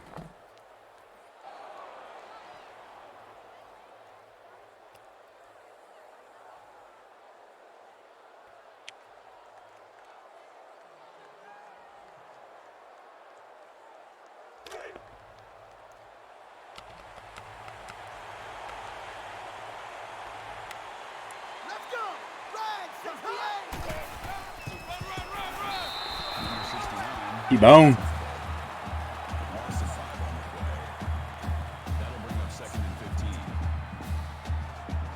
Form tackle there, kids. Fucking wrap up and then death roll like a crocodile. Take him down. Hopefully not rip his leg out of socket, but I mean, that happens.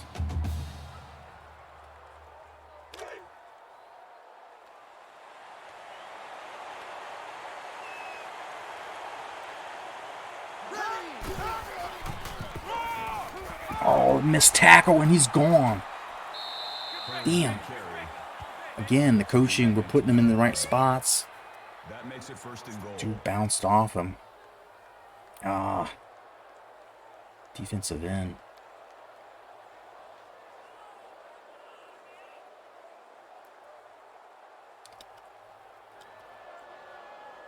They're trying to line me up and take me out back with this pass defense I was running.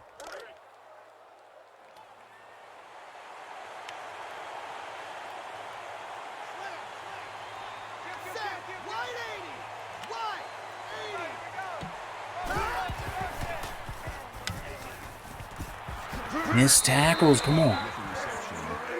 Can definitely hold them to a field goal again if we just make these tackles. They're not going to give up Brian Brady getting his men the ball and then letting them do the rest.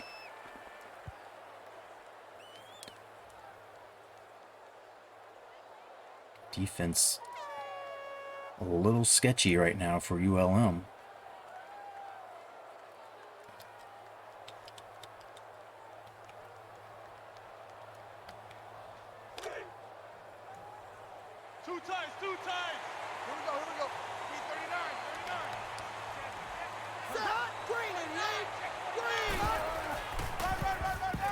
Oh, they fucking no hold. Get the edge on us. Thought my guy might be able to break through there, but it looked like it just all of a sudden came back, right? No call. We're down by a field goal again. The offense has proven we can do it. That first drive was a little scary. Defense had a couple of plays we could have made that we didn't there. Would have changed how that went. Next time, just have to get it done.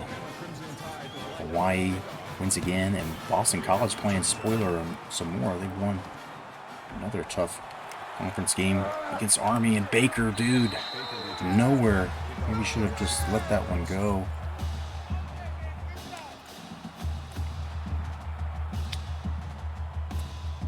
(10-7) first quarter. Defense optional so far, other than getting a stop earlier to just a field goal. I guess they stopped me on the first drive, but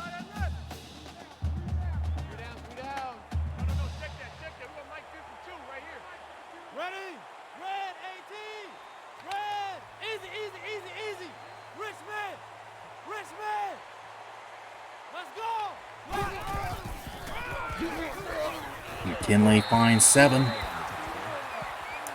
And let's go with a little pace, see if we can break one, get a first down at least.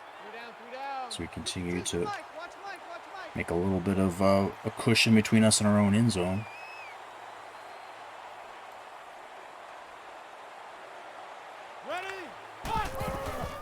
And Slaughter! First touch of the game goes for 16, the senior.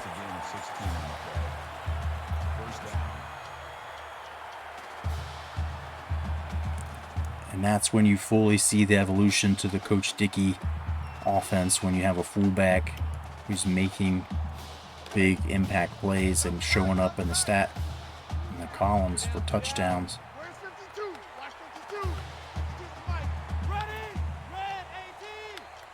You just got to take the air out of this game and slow it down. Alabama's going to gas us.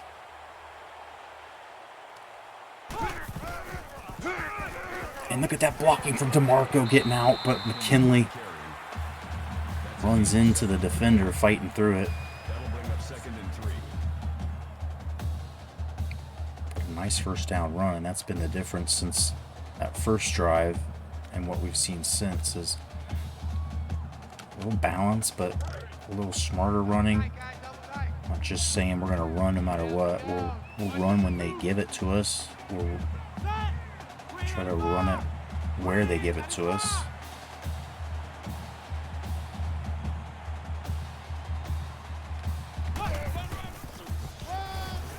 McKinley just goes hard up north-south after he gets past the tackle box. That makes it 1st and 10. McKinley with that bummed abdominal doesn't seem to be showing any effect so far.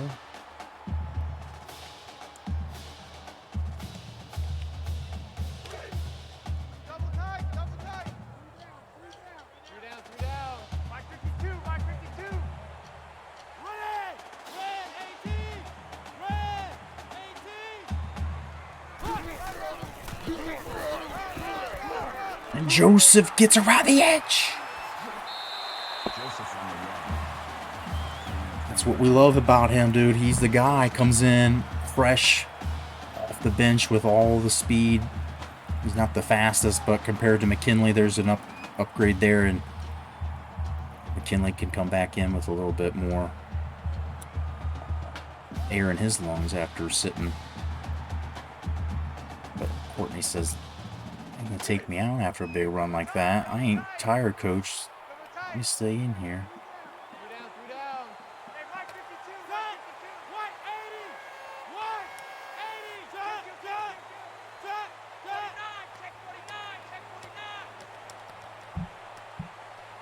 Fuck, I missed it. I'm trying to send him in motion. I fucking keep skipping past Ferris.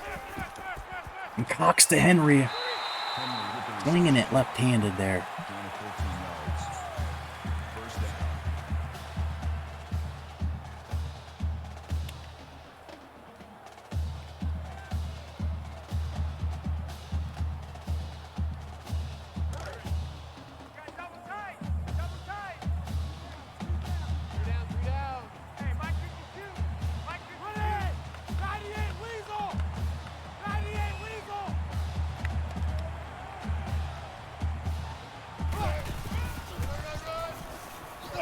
Joseph goes hard for 3. 2nd and 7 now once the second quarter begins.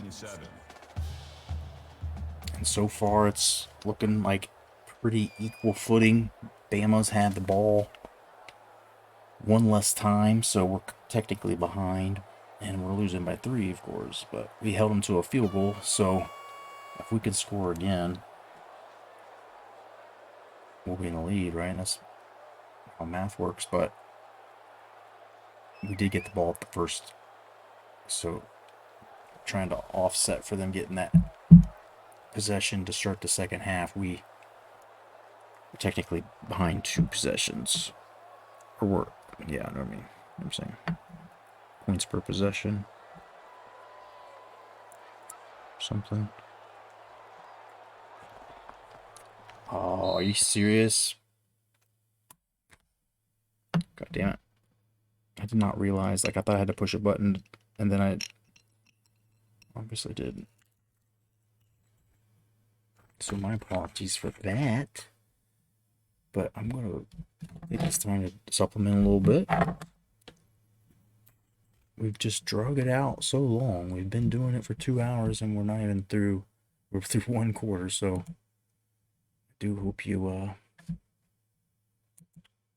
have patience.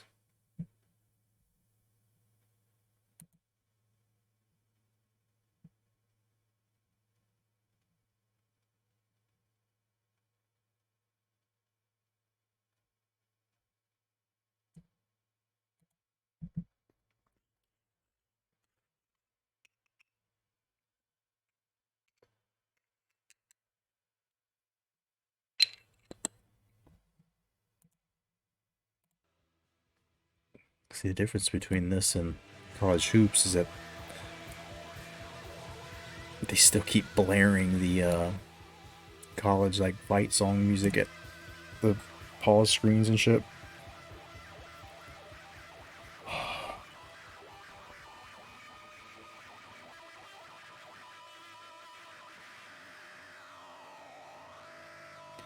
I feel nerves, like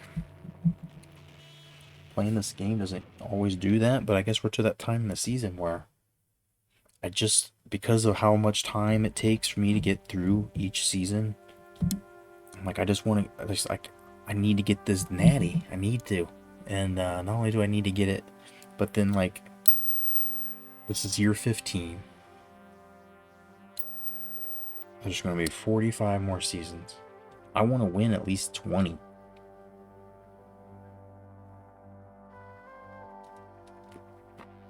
So I'm going to have to win, like, half the seasons. Well, if we add to the ones I've won, I'd only have to win like a third of the seasons.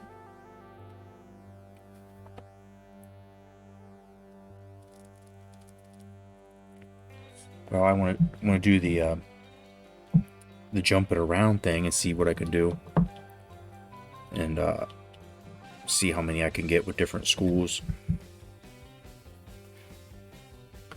Or we could stay here. I don't know. And like, if you have a preference, if you're watching this and you think stay there, dude. I always like hated the fact that I didn't stay at App State the whole time.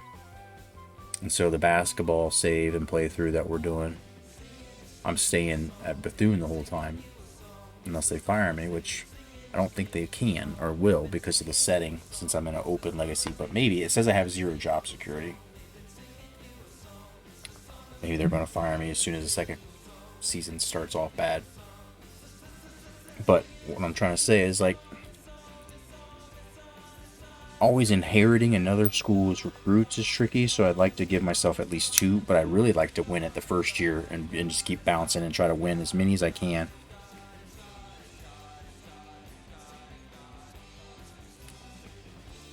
It creates the challenge from the standpoint that I never really have my guys.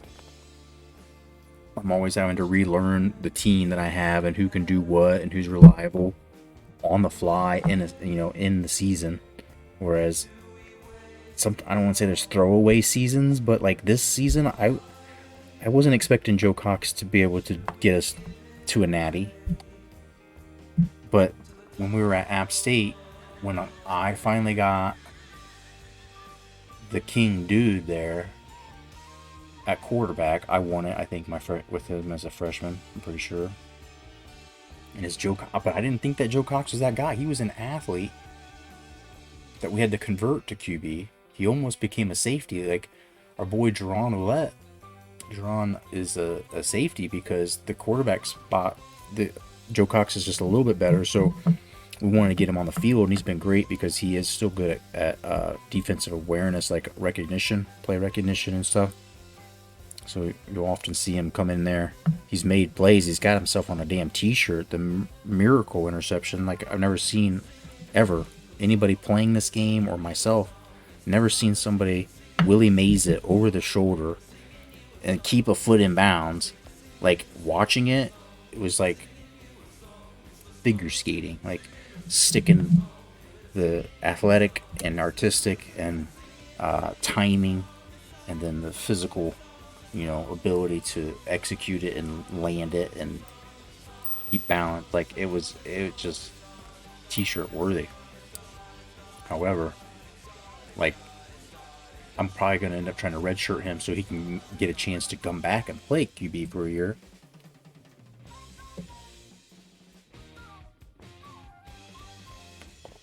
Because we have some really, really good safeties. And he could be a linebacker, but he's not quite ready to do linebacker stuff. Not to say that the real Jerron couldn't do it. Might be able to be a real linebacker. And this fella on the game is possibly. It's just that tackling skill and hit power. Where Joe Cox actually would have his tackling and hit power, if one of them was going to be a tight end or a linebacker and he went on defense, that probably would have been where Joe landed.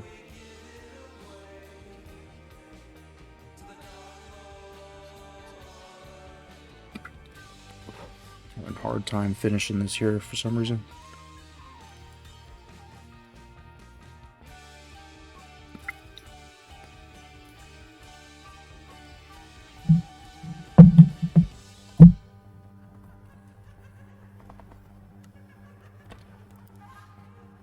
Alright. Well. Flag thrown on the play. Delay of game, offense. Let's go. 2nd and 12. Still second. Phenomenal, yo, buddy. Happy New Year.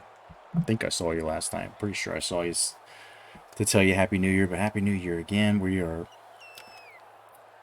trying to get to the national championship. Back to the old American hand egg. Two times. Two down. New Mike 52. Mike 52. Here we go. Red. Henry catches that somehow. We just chucked it in there. I didn't see Ferris get open, and then on the right side, it was like just the clock was ticking that I wasn't going to have a chance to look and start to check down on the right. Lester won the belt. I read that he came in and substitute for, who was it that couldn't wrestle? Is it Reigns that couldn't wrestle?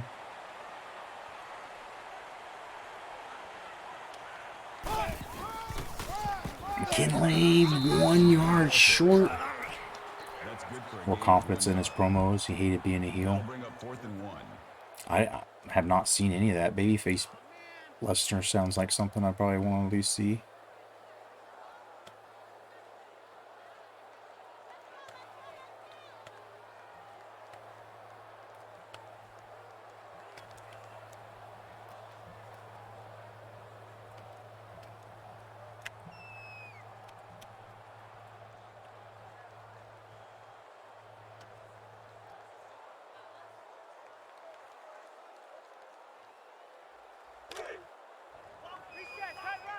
Has a funny side now. I mean, he had that like in UFC, right? Like he had some quick-witted remarks here and there. J.R. Slaughter.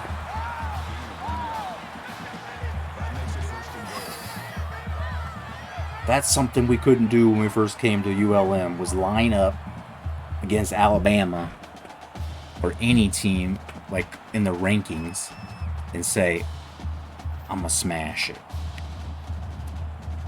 And you hit me, and I'm still able to get to, I mean,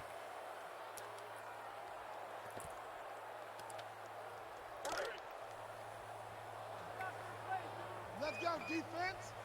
Let's go, defense. All right, here we go. Let's go. Blue 45. Blue 45. let me go back to Slaughter, who's in.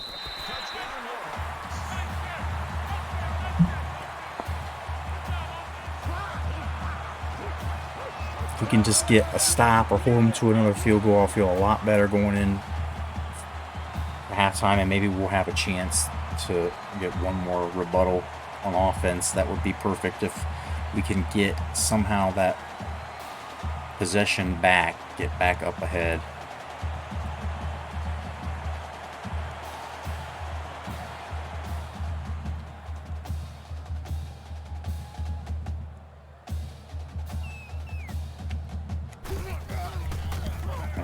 I had completely forgotten how to fucking kick. I completely forgot.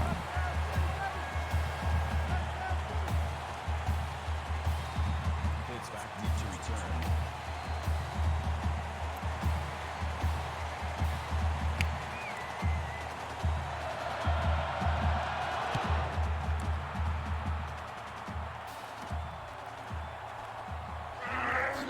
There we go. All right.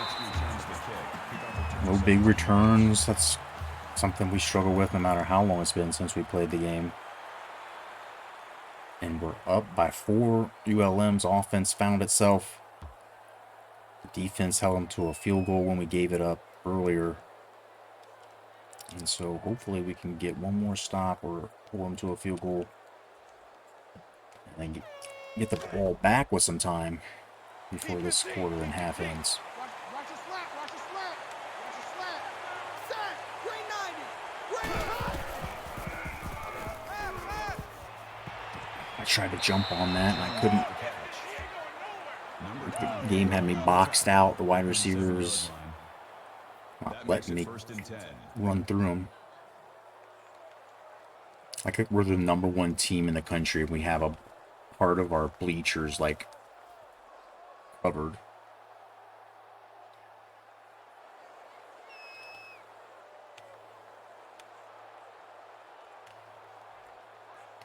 Just shows you it's not about the money here. Came down here to make something where there once was great Division II or CS success, but not at this level.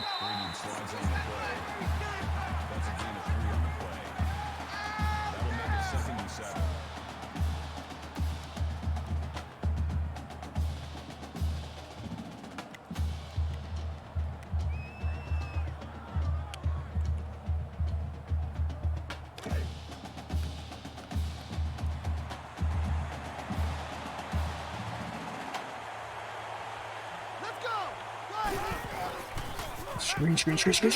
Oh, you fucking fell. Or somebody threw him, nonetheless. God damn it. I saw it. I had optioned the coverage to that side. I had moved a dude. That sucks. I actually read it. Didn't read it quick enough to be able to use my defensive end, right? I know what I like to do.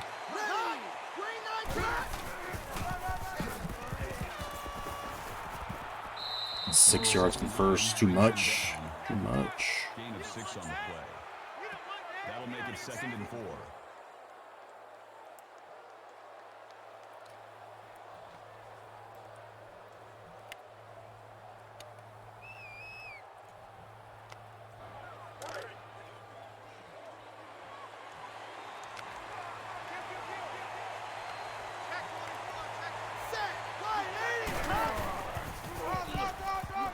Oh my goodness, he's gone. Come on, somebody. Davis on the tackle. That's good for a gain of 20 yards. Gotta try to stop them. Come on. They're just marching. He was running like zigzags on that.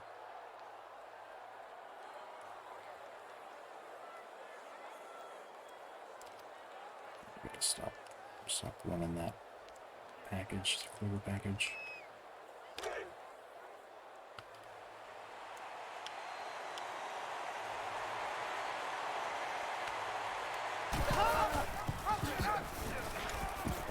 We run blitzes and the dudes just get ate up. They don't get through. It's almost better to keep them in some kind of like UFO, like kind of off the line, kind of on, and to run here, dude. Check, tight right. He's checking, he's checking, he's checking. Crash, crash. Ready. Motherfucker. I thought I was being smart, and then not, obviously. I don't know what I was thinking. I've had luck before in the quarter, and I roll coverage. That dude's just laying. Oh, that guy's just laying on the ground. Maybe it wasn't the right personnel package. Like, that dude was supposed to be able to keep coverage and keep contain, and that it looked like a bug on the fucking windshield, dude.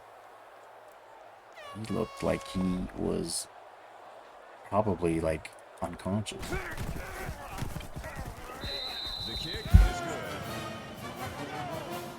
So Bama comes and takes it from us. We'll try to be coy with it and see if we can have a long 6-minute drive, play with our food a little, and see if we can get the score before half and not let them have a chance again, because they score on us so easy, too fast.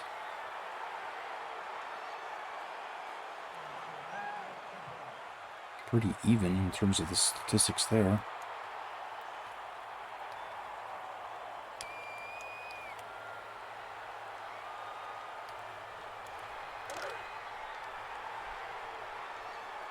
I see 47, 47. Coming, baby, I'm coming, baby. Let's go. Right, 80. Right. Joey Cox getting loose for 8. Little hip wiggle gets him 3 extra or more. It just keeps him from taking as much of a dead-on shot. There was a game where he got a concussion, and I don't know how we won that one. It was posted the picture of him laid out on the ground, like it's like the saddest thing. You can see my face when I'm showing the picture. I'm like emotionally hurt me too, because I mean he's my boy. I've watched him grow into a man, the man he is.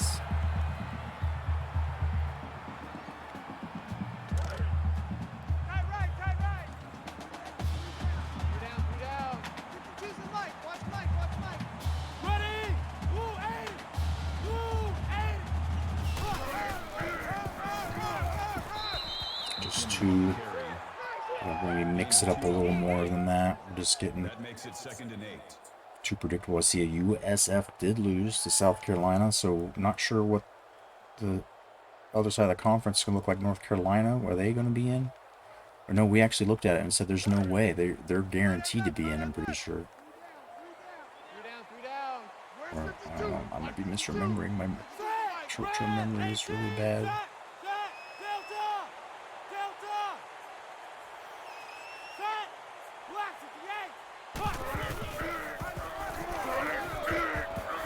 Kinley gets 6, making it a manageable 3rd. You know Bama's going to be able to read our mind here. What are we going for? I'll tell you what we're going for, bro.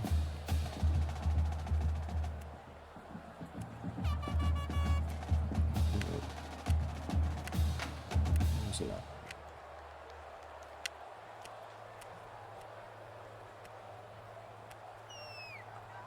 I'm in the wrong fucking package, that's why.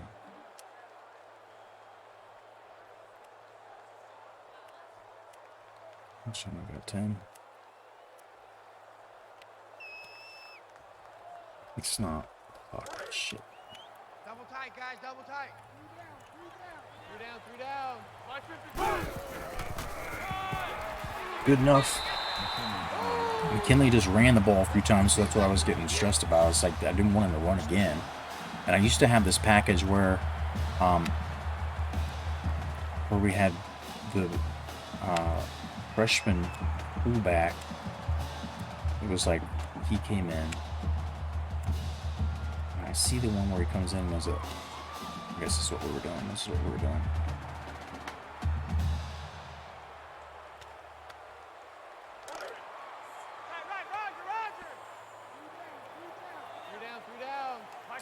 Get familiar with this kid, our fullback here. He's gonna be our dude. Call it a gain of 2 yards. That'll make it 2nd and 7. Built like a freaking Greek god and pretty fast for a fullback. Like he could, and we do sometimes try to work him in as a tailback.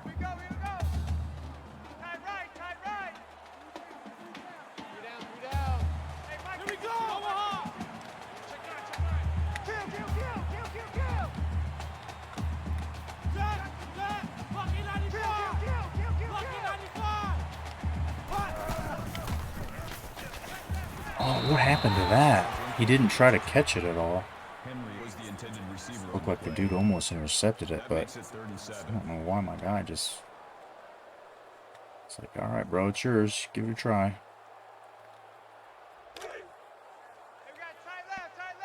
Misread. On the same page with Henry and Cox.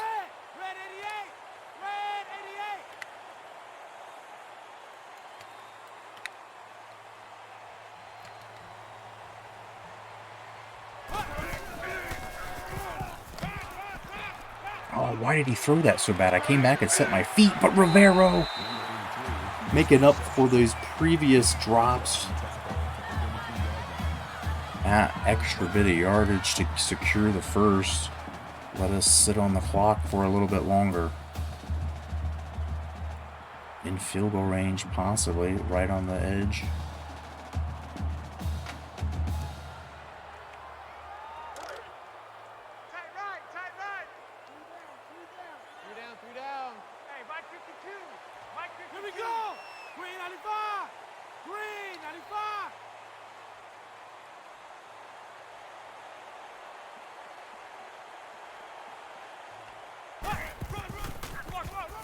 McKinley gets a little 4 yards.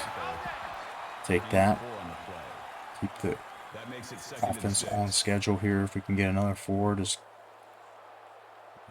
actually have to sprinkle in a little bit of a pass, something that gets a chunk.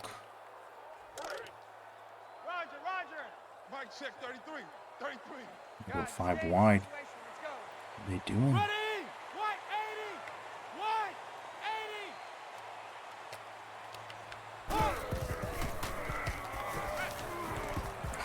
Getting hit. Couldn't get that out. It was open. Comeback route there, the hook.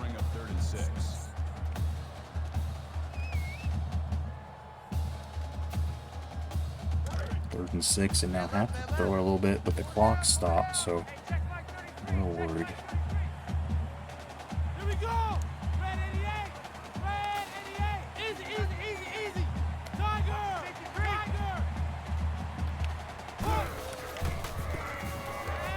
And who is it but Damian Baker? Been quiet so far, but this guy, his future is now, and he's still going to be here for 2 more years if he wishes.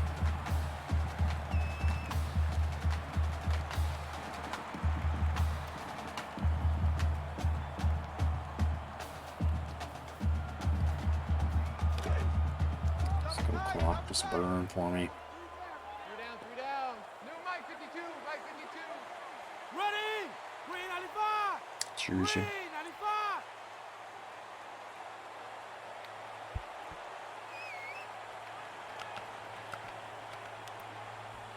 Motion.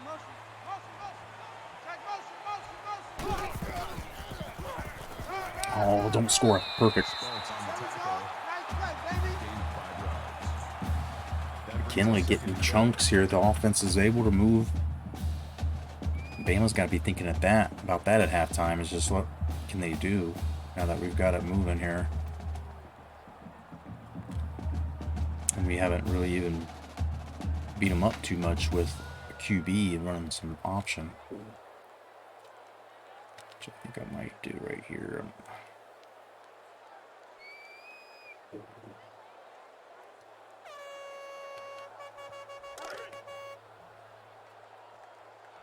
It's our time.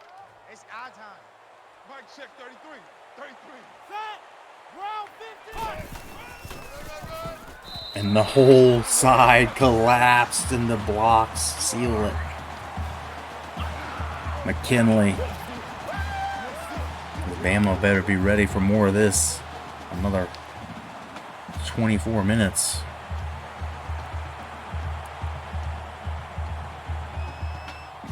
Problem is, can we contain them with all their timeouts for 40 more seconds?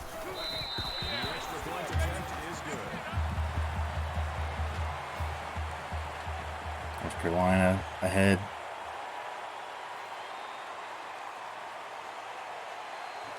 Crazy how the Conference USA is getting all the love this year. And all the teams pecking and knocking for that national championship spot. If they could beat me, if someone beats me in the national or conference championship, I don't know who else gets in. It's just kind of a pull a card out of the deck or something. I don't know. Out of a hat, something. What was that?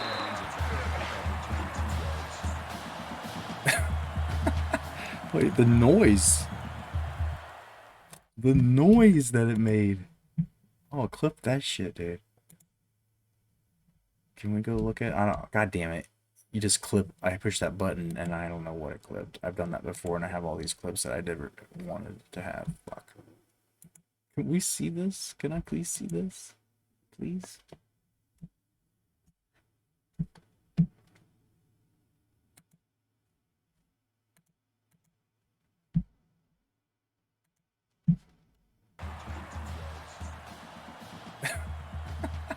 Wait.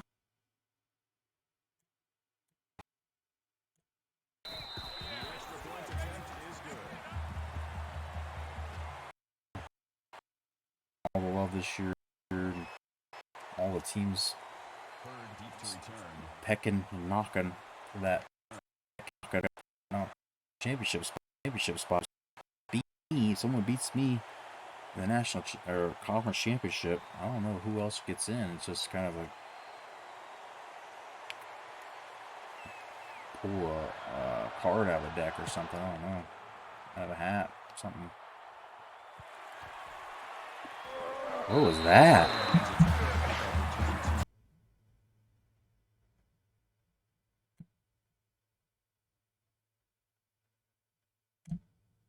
Just kind of a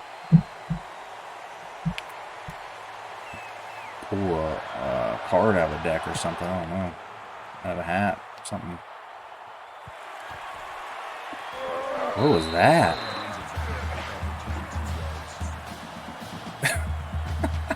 Wait, the noise. The noise that it made. Oh, clip that shit, dude.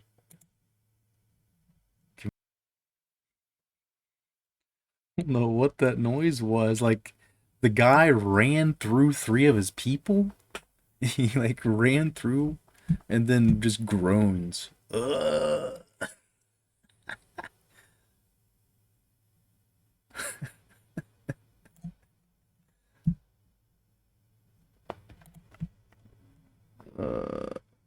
What do we call that? Kick return oddness.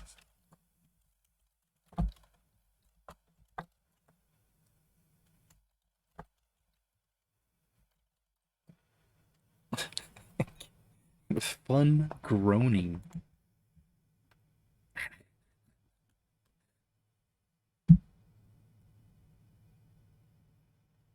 Go check that out if you want to see it again.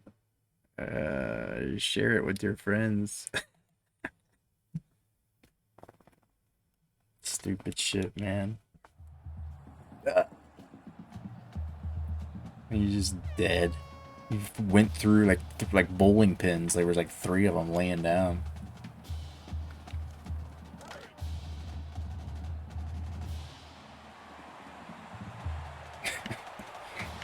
Maybe I'm tired is why it's funny, more funny than it is. I don't know. Hurst with the reception. That's good for a gain of 16 yards. That makes it 1st and 10.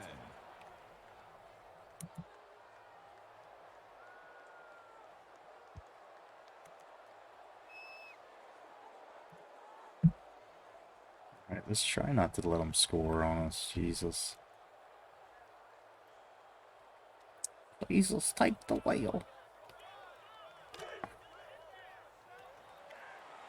Gotta be passes at this point. So much yardage between them and the score.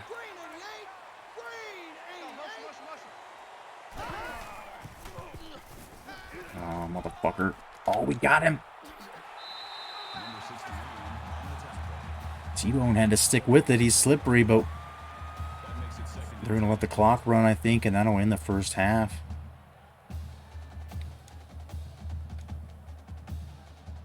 Yo, tight spot. Hope you have a great stream, my dude. About to pass out. Totally understand. I don't know if you were here just a moment ago. I said something about it being funny because of how tired I am, but the kick return that I saw is the goofiest shit. I just clipped it if you want to see it again or didn't get a chance to see it. But the guy ran into his own blockers on a kick return and he knocked them down like bowling pins. And then he stumbled and was like, made this awkward. Ugh. And other than a rough first session for us, it all feels like it's within reach so far. ULM getting the ball, running it. We've had to pass it as needed, but the running game opened up and now hasn't closed up yet. Fingers crossed. I will win. I appreciate that. Need to hear that. We no turnovers. I was a little rusty. I hadn't played for a while, and I was concerned because of just how important this game is after 5 years here trying to get to the Natty. We're right there, all well within our reach, as long as we just win. Just win, baby. But much to you, buddy. You got a heart. Much love. Happy New Year. Hope it started off well. Did you watch? I was thinking about you. I didn't get a chance to see how the matches went, but the matches tonight, GCW stuff. Hurd back to return. Was epic. Oh shit, dude. I'll have to maybe catch up, see what happened.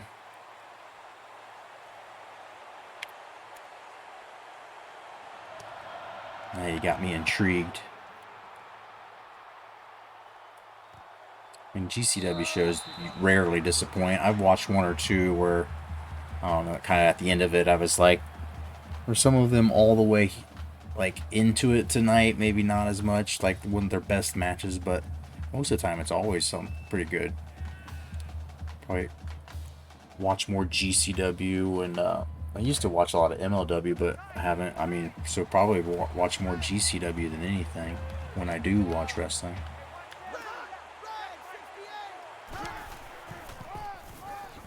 Oh Lord! Well, they come out of the second half here pissed off and angry. Ryan Hurd's had room to run all day because of the defense we've been running. So maybe it's time that we stop giving up the run. He wants to run the shit. Run the shit.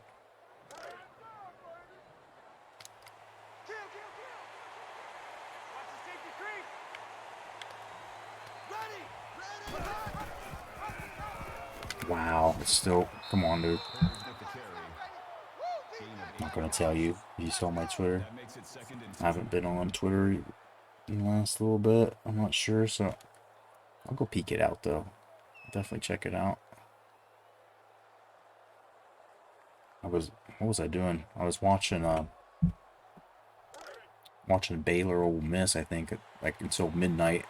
I didn't realize how late it was. I was just sitting there, and that game was kind of a shit show, but I had some money bet on it.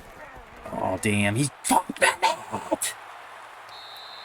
Is that gonna stand? Is that gonna stand?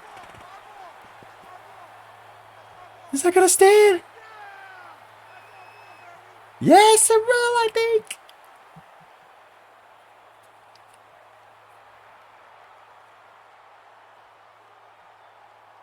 Chad Manson? Is that who it was? Was that Chad Manson who... This could be the difference we need.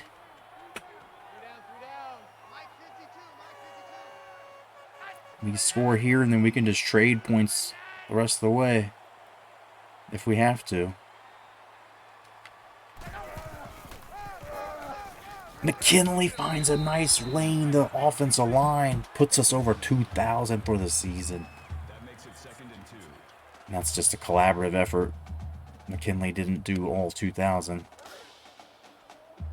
We've had some good runs from Slaughter. We've had some good runs from Cox.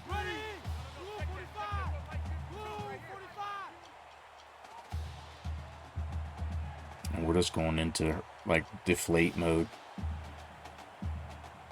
Do not want to get a Coach Dickey team up 2 points or 2 possessions in the second half. It is not good for TV ratings. He's waited a while to get his buffet busters in here that can do this to another team. Bama just wants to keep running that 3-4. Well, they're gonna keep running a 3-4. You know why they call it a 3-4? Because I will keep getting 3 or 4 every run.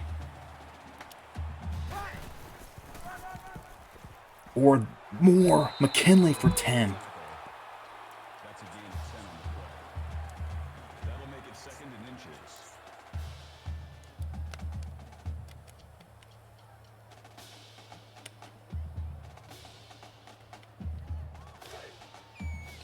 "26 rushes.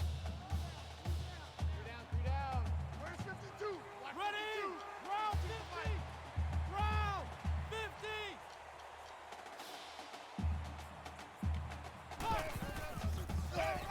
Slaughter gets enough. Just keep the chains moving. Keep the clock moving. Keep the offensive line breathing, resting, relaxing. Everybody's still pretty green.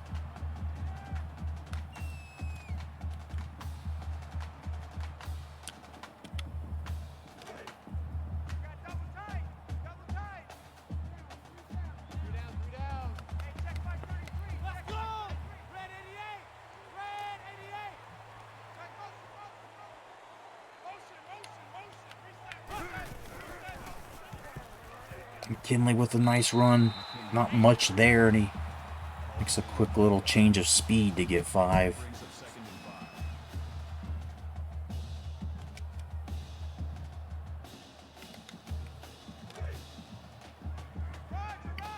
Mike check 33. 33. Coming. I'm coming. I'm coming. Ready! Red 18! Red 18!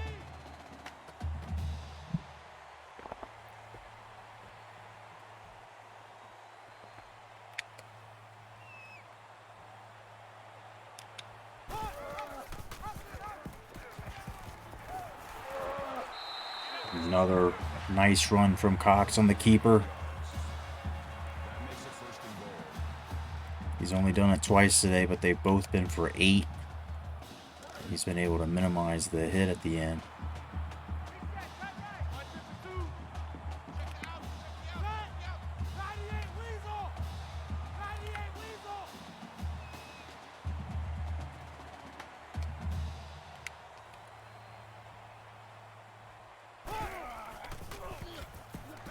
Oh, Henry Hall can't hold on. Receiver on the play. So now that's a little worrisome. Behind schedule. Do we keep passing it? They were stacking the box. I knew I needed to change it up a little. Let's try a keeper. Let's try a read option. See, Mike 52, Mike 52. all up the middle's open, so I'm oddling out of that. Eagle! 47. Eagle! Ground 50! Ground 50! McKinley can't shake him off, but he gets 6. Not bad. We're in manageable here if we're going to try to go That makes it 4th down territory. 4 yards to go. Can we get 4 on a carry? Get 4 on a carry.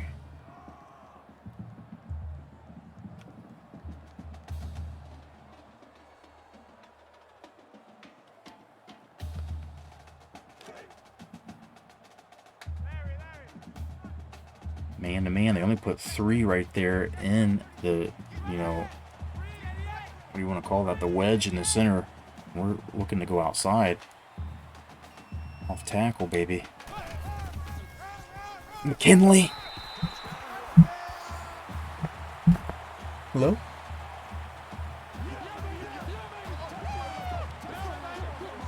Is it too early to celebrate? For sure, but man, that's getting that 2 possession lead, possibly making it a 2 possession and a 2 point.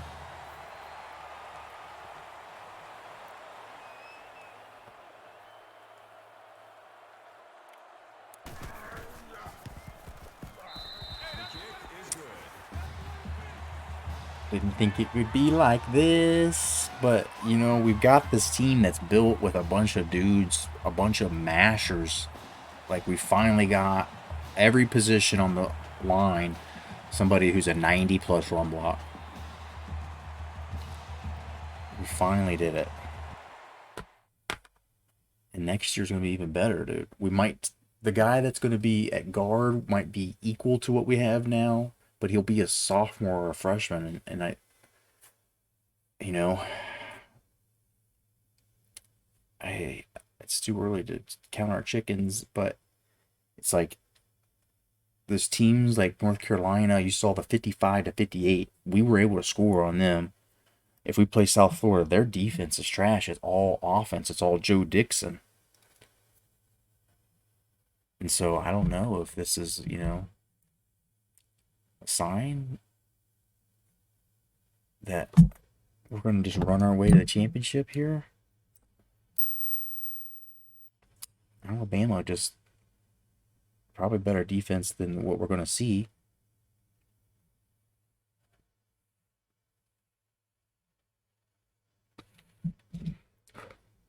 Jersey and Chongzia, this shit's all fucked up. I think I last night spent quite a bit of time doing this, and because of that, I need to do a clean job here.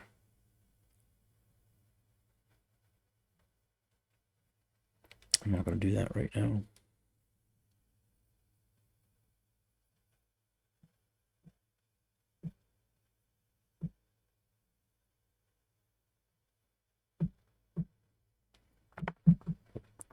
We'll take another sip of bourbon if you all want to join me for that. It's 5 in the morning. Maybe I don't need it. I just lost track of how late it was and how late I got started.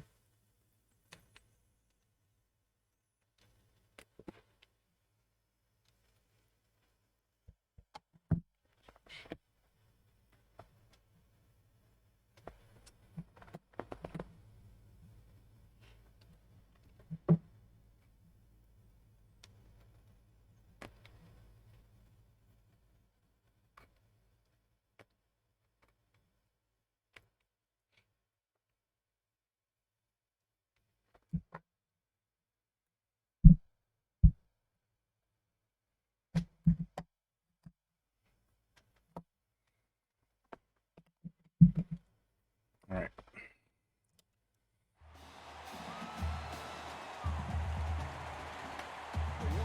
That is a little bit late. Probably shouldn't drink bourbon. It's just supplement, take care of body and mind as we got a lot of time still to go. This game's not over. Not even in the 4th quarter.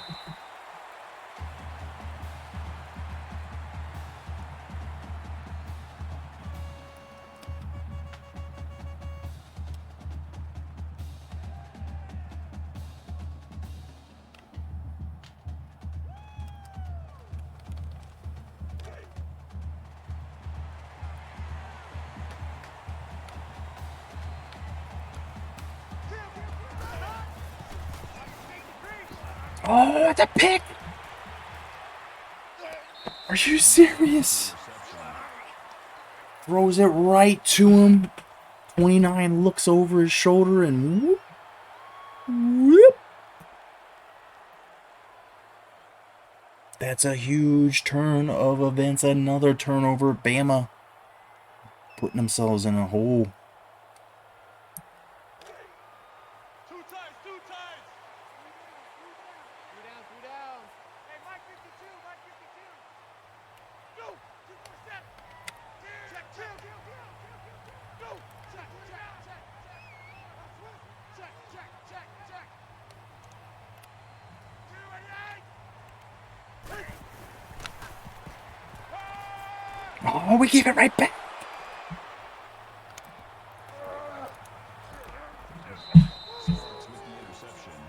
Thought my dude would at least be able to get a hand on it. I thought that would at least be able to break it up, but it just floats. And they run by it. Maybe the wind throwing it against, I don't know. We would have been throwing it with the wind, so yeah. We wouldn't have run by it. That doesn't make sense.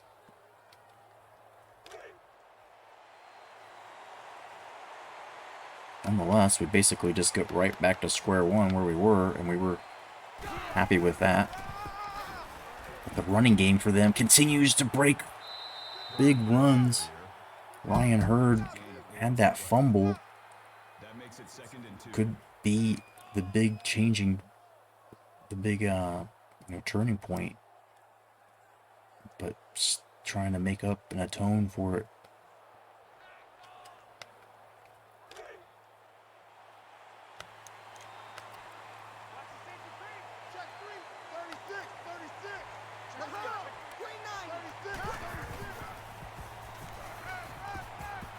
Fuck.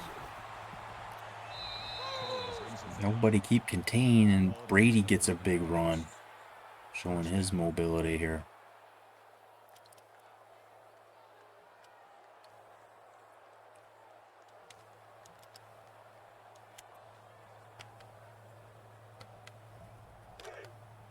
Man left. Four down. Hey, Mike 52. Shit. Let's go.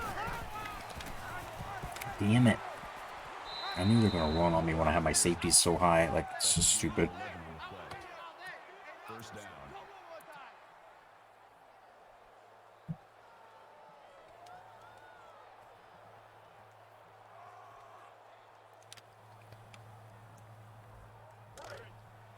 Shotgun pass.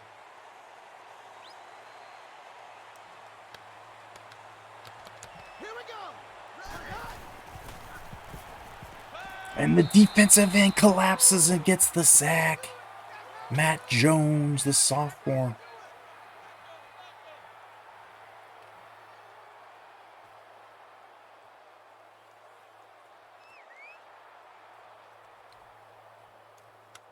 Second and 14. Hopefully puts a little bit of a break on this drive as it became a bit of a runaway. That Bama having their most success since early in the first quarter.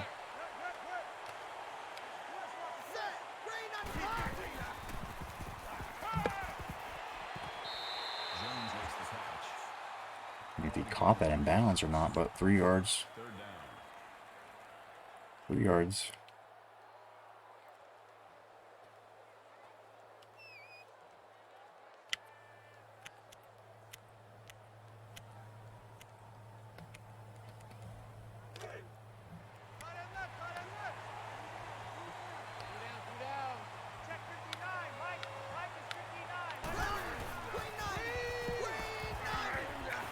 Look at it is, Matt Jones, baby.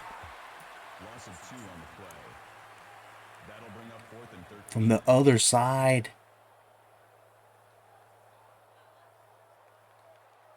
Sniff it out. Now what do they do? Is it time to go for it? They're not. They're going to do the conservative and hopeful thing. I guess wishful thinking that we don't score again and put this thing even to 3 possessions, because you're at that point in the game where if Coach Dickey does what he wants to do and does the things he knows you don't want him to do, you're not going to get 3 more possessions.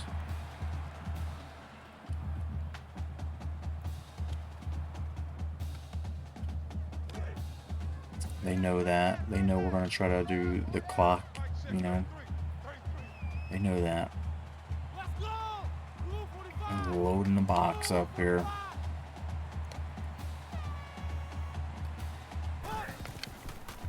Oh, that could have been picked. That was not good. Baker would come, like, fight back to it, but...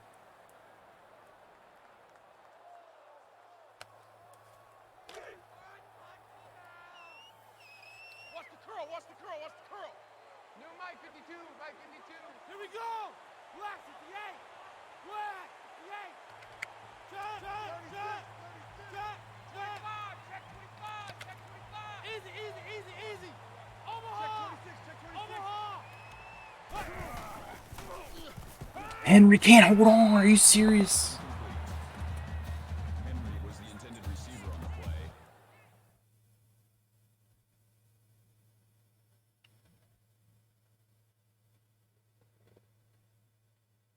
He's in there starting because of his blocking, and Sod Ferris should be. And I just, what do I do? Like, I need to run the ball. But damn, it's like I need to do formation subs or something, not be lazy, or this is what's going to happen. He's so good, usually. It's a huge drop.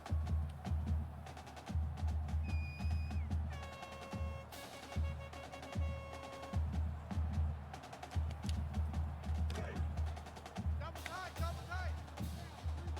3 down, 3 down. Mike 52, Mike 52. Cut. Green 88. Green 88.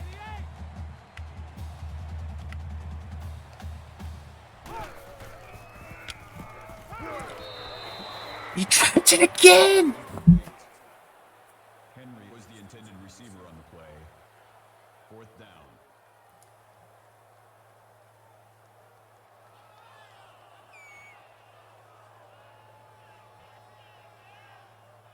We didn't take any time off the clock.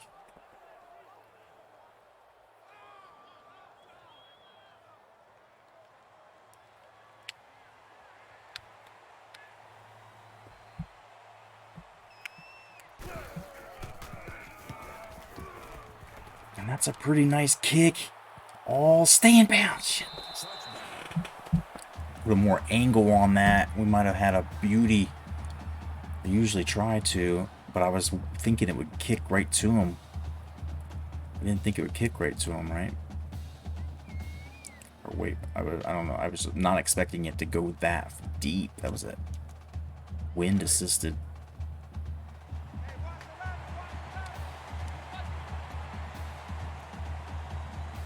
Set. Down.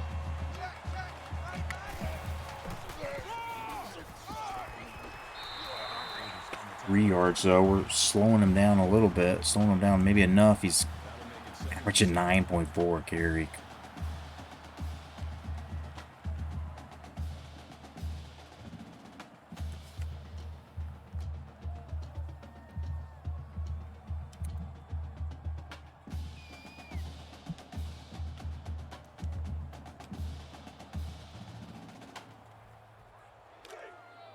Double tight, guys, double tight. 3 down, 3 down. Hey, watch that, watch that. Check.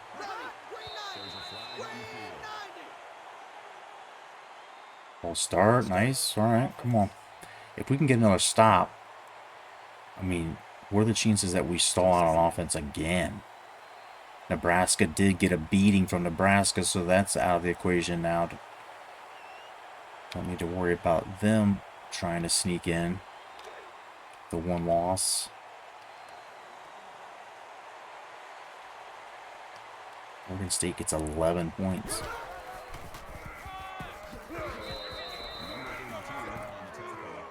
Third and 8. Stop him one more time. Plus Darrell lay in the wood.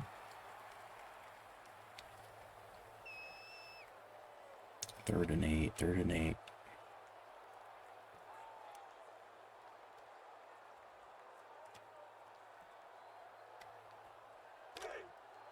Man left, man left. Three down, three down. No, check that. We're Mike 52 right here. Here we go.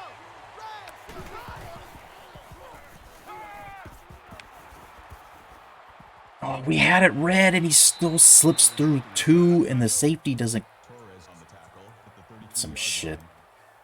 We knew. First and 10. We were there. That's the part I hate about this. Is like, if I was there in real life and I was reading that shit and you put me out there, like, I would not let it still get through me.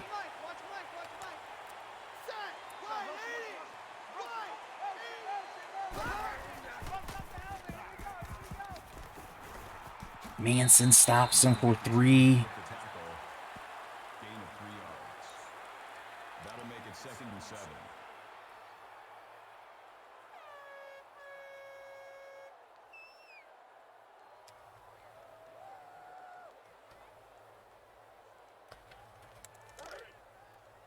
Tight right.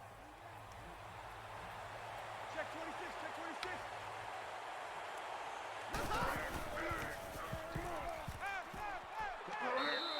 Stop him, but he's got 5. 4 on the play. That'll bring up 3rd and 2. He took a good shot there, a little slow to get up. Torres brought every fiber of his being there.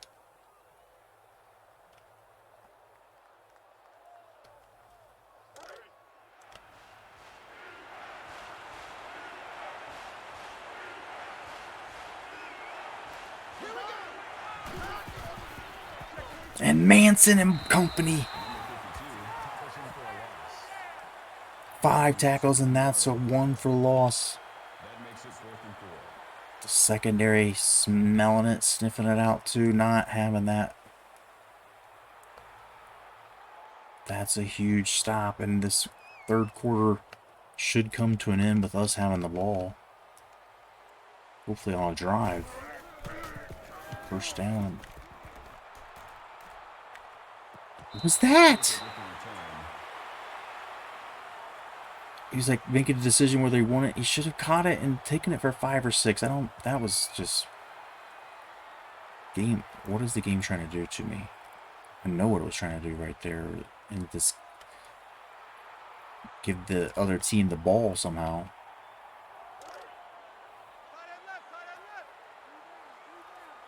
Three down. Mike 52. Let's go. White 80. White 80. Watch the motion. McKinley goes hard off the left tackle. 7 yards. 7 yards. That'll bring up 2nd and 3.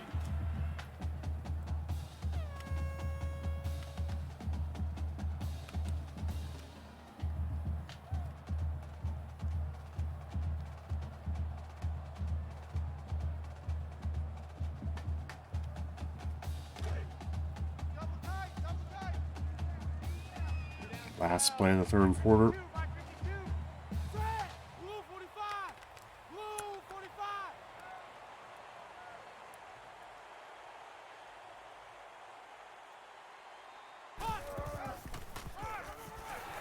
And he gets just enough.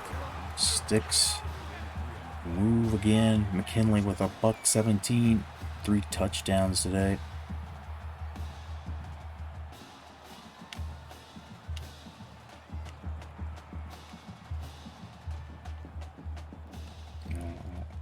Why we run that play?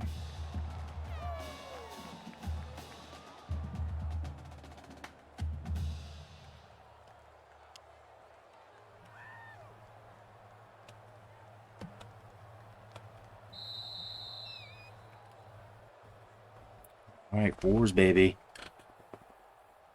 Boys barking in there.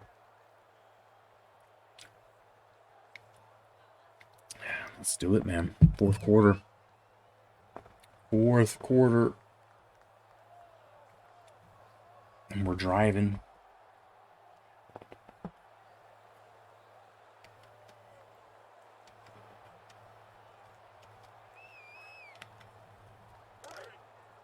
Tight right.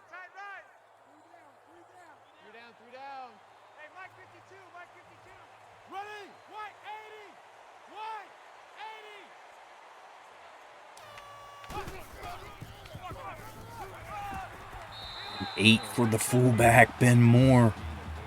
This dude, he built like a damn tank.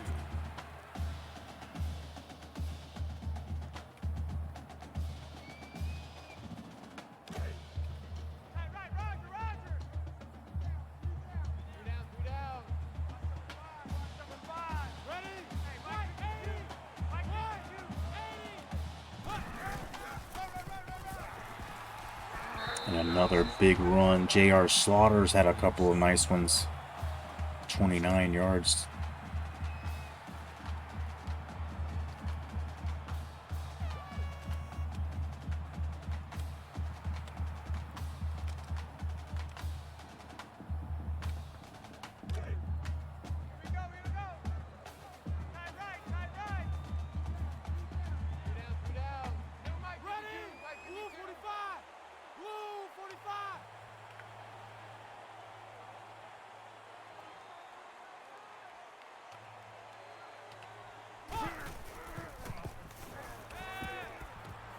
Henry holds on that time.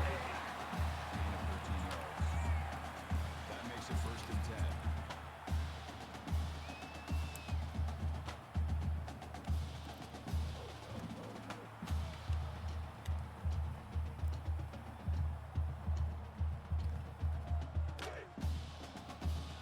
10. Eight of 17, not great numbers for Cox, but he's done good when we've needed him. Them drop passes that have been the biggest this year.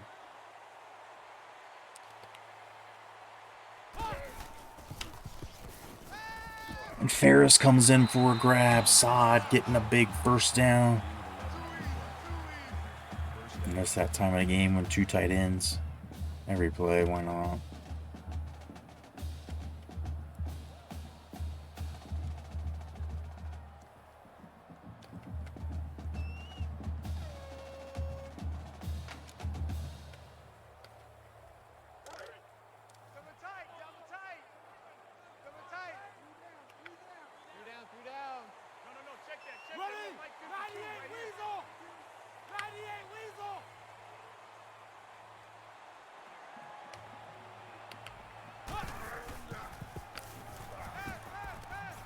Rivero makes the 6-yard grab just to keep things moving along here.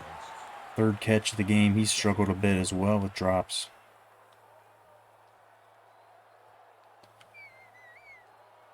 We're not worried about that now.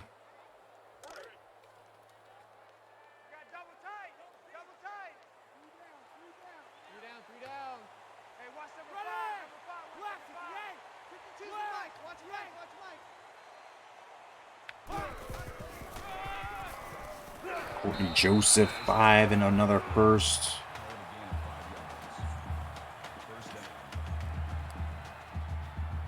You see where this is going.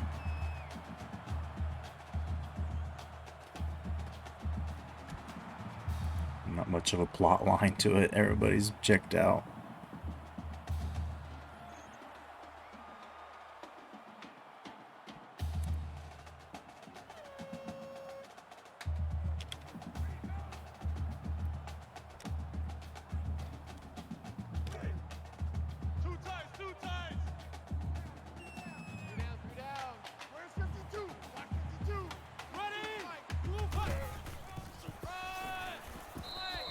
Our best run play there.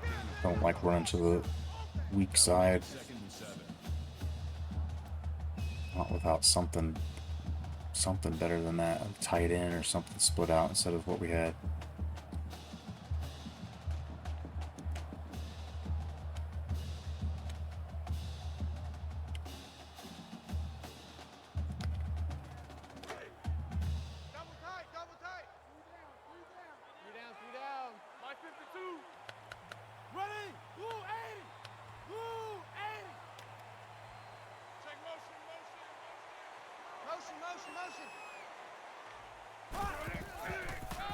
McKinley, nice.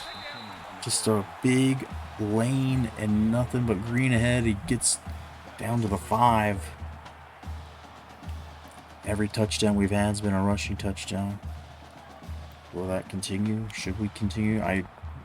It's less risk. No reason to throw it if we can. We don't have to.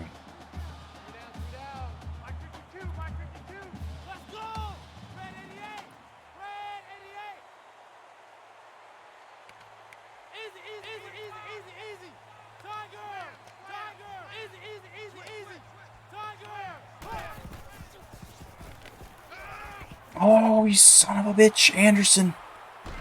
A heck of a play for Bama. Damn it, dude. Put too much zip on it. Needed to lob a little bit higher, but I maybe waited just a sec long, too. I thought he was clearing out, and instead of anticipating it, I waited to see him open, and we took enough time off the clock to really still like our chances.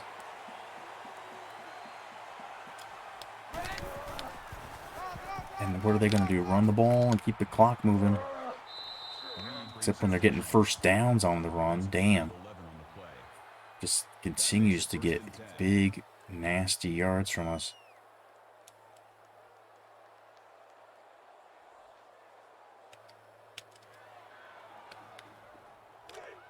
Watch for a draw.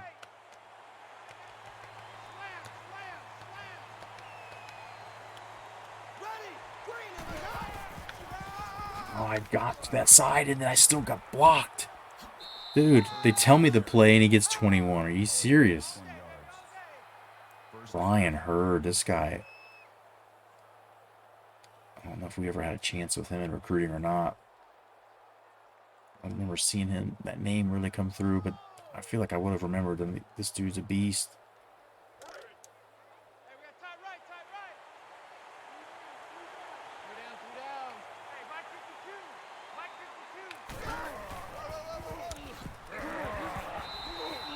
Torres is there as I overran it. That's good for a gain of 5 yards. That makes it 2nd and 6.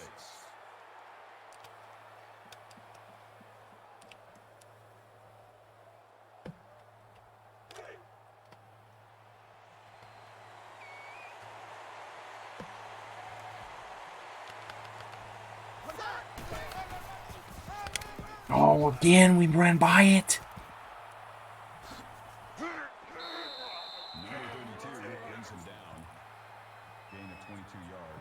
Fucking ran by it, and then 57 got knocked off his course. Jeez, just piling people up. Rory Pitts. I don't know if he had been in the game prior or not, but just all of a sudden announces, I'm here, I'm in, bud. How much time, though, can they spend trying to get this? They immediately have to go into a onside kick type desperation. Oh, nope. They won't have to wait much longer. Oh, we did stop them, though. Just make this take another minute somehow. Damn it. This dude is insane.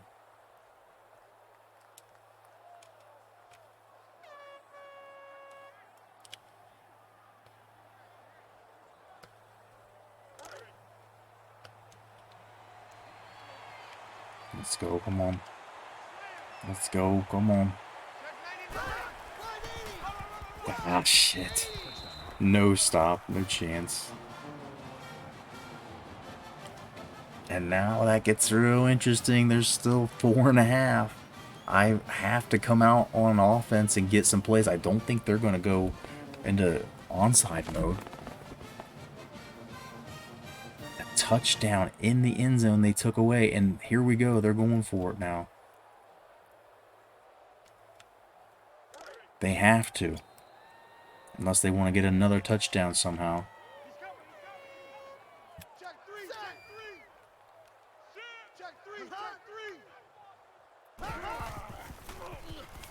And they get it, no problem. It's 3-point. North Carolina and Florida State in the dog fight, tied up. And that makes things much more interesting now. No reason to mess with that. We could return it if we wanted to.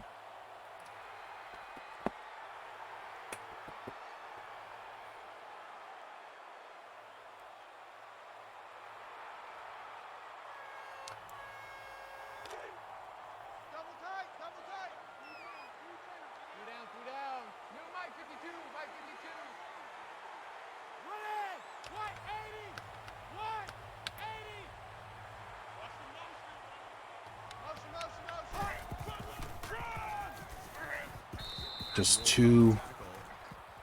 That's a gain of 2 on the play. That makes it 2nd and 8. Just 2 on that one.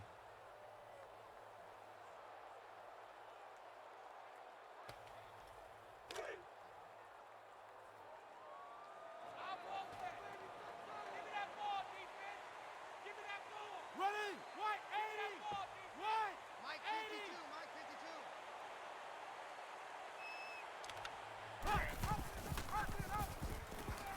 And there was just no chance on that. I don't think I could have kept it. Good for a gain of 3 yards. I don't think I could keep it as the QB on that. I maybe misread it. I don't know.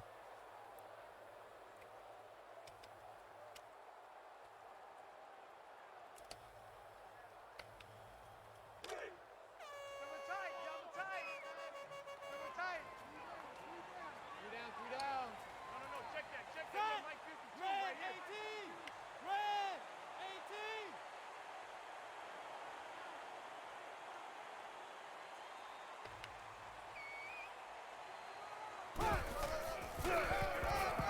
McKinley, get the first! No! The ball carrier. Gaining 5 on the play. That makes it 4th and inches. Double tight. Double tight. 3 down, 3 down.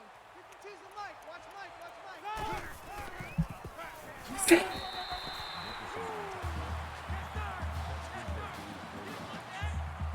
That makes it 1st and 10.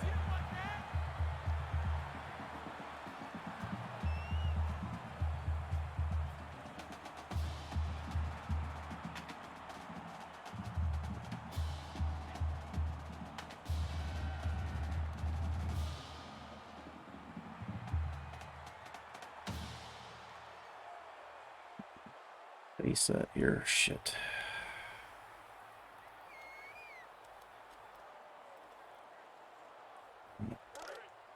A little bit dramatic. A little bit. Check the outs out there. 3 down, 3 down. Here we go. Slaughter on the run. That's a gain of 5 on the play. That brings up 2nd and 5. Timeout on the field.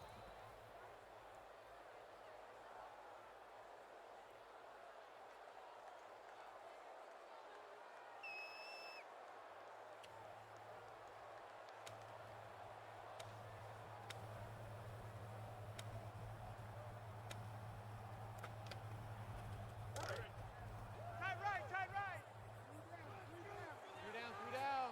Mike 52. Ready? Green 95. Green 95.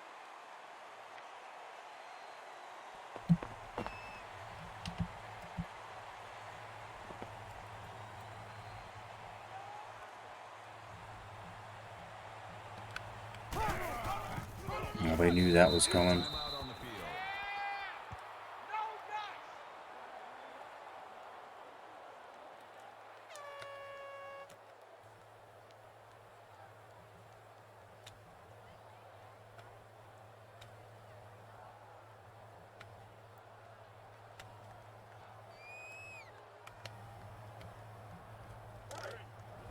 They got tight left, tight left. 3 down, 3 down. Mike 52, Mike 52. Ready? Blue 45. Blue 40. Motion, motion, motion.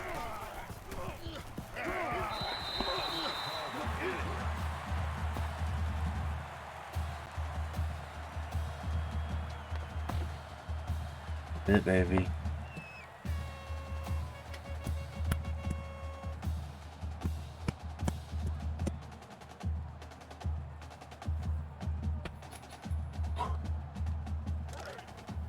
Tight right, tight right.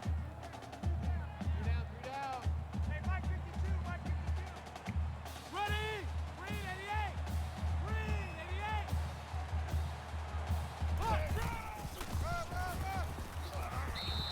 McKinley carries the ball. That's good for a gain of 2 yards. Not entirely over. I gotta try to It's 2nd and 8. get a first down. But they would not have any time to do anything except maybe a kick return, punt return.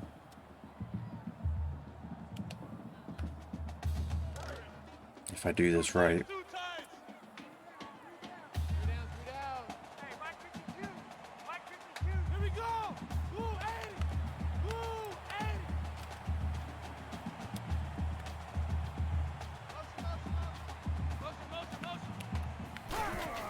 Motion. Run. McKinley, another first down. 31 totes for the boy. 5.1 carry, 3 touchdowns. It's just another day at work for the big, I think, senior. I think he's a senior this year. Double tight. Three down. Mike check 33.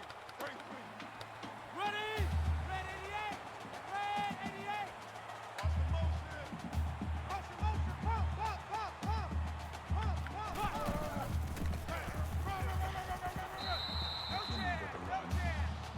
Call it a gain of 2 yards.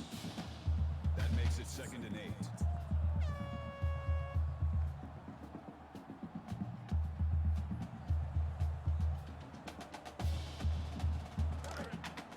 Man left. Still want to get a field goal. New Mike 52. Mike 52. Ready. Black 90. Oh, Slaughter, come on. Jackson with the That'll help. tackle. Good for a gain of 6 yards. 3rd down. What do we got? Cut and left. Three down. Mike 52. One more first down here. Take a timeout, kick a field goal. Ready. Black 90.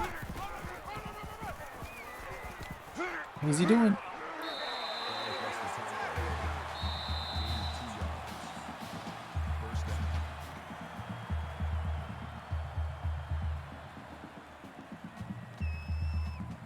Should have let it run down, just kicked it from here. We should be able to make this, but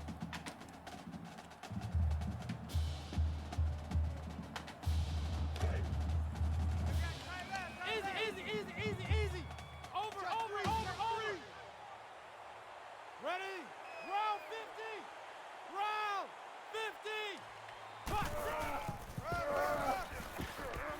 all right, that's enough of that. Carry. That is a loss of 1 yard. That'll bring up 2nd and 11.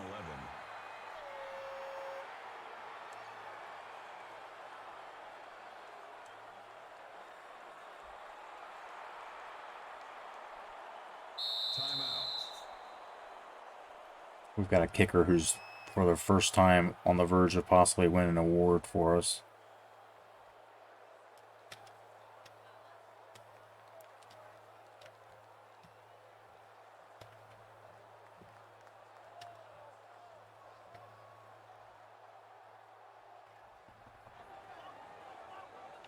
In the wind, this is crazy. Probably not.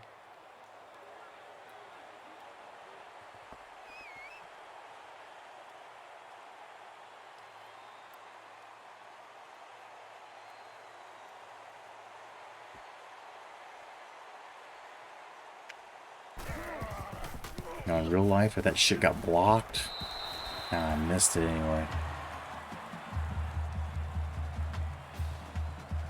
Get blocked and they take it to the house.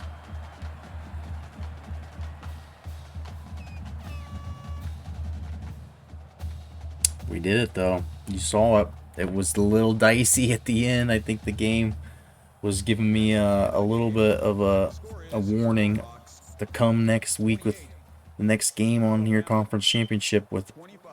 more intensity. See you at the next game. Finish it. So much for coming out and supporting Step our on the team. throat at the end to get it over. Wish I at least got that field goal. But 25-28. Your boy did it. We won. And did anybody bet on it? No. But we didn't. Oh, we didn't cover by 7 though. So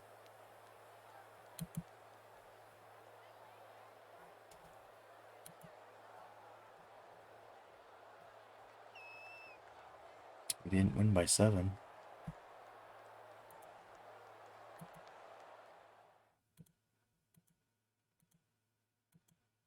Take a quick look at the stats and we'll run off for the night.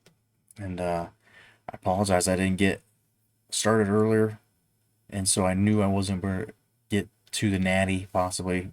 But next stream for sure, 2 games. We'll definitely have a bowl game, whether it's the Natty. We'll have to see if we can win our conference championship. But we're planning on it. We're planning on it next stream, and it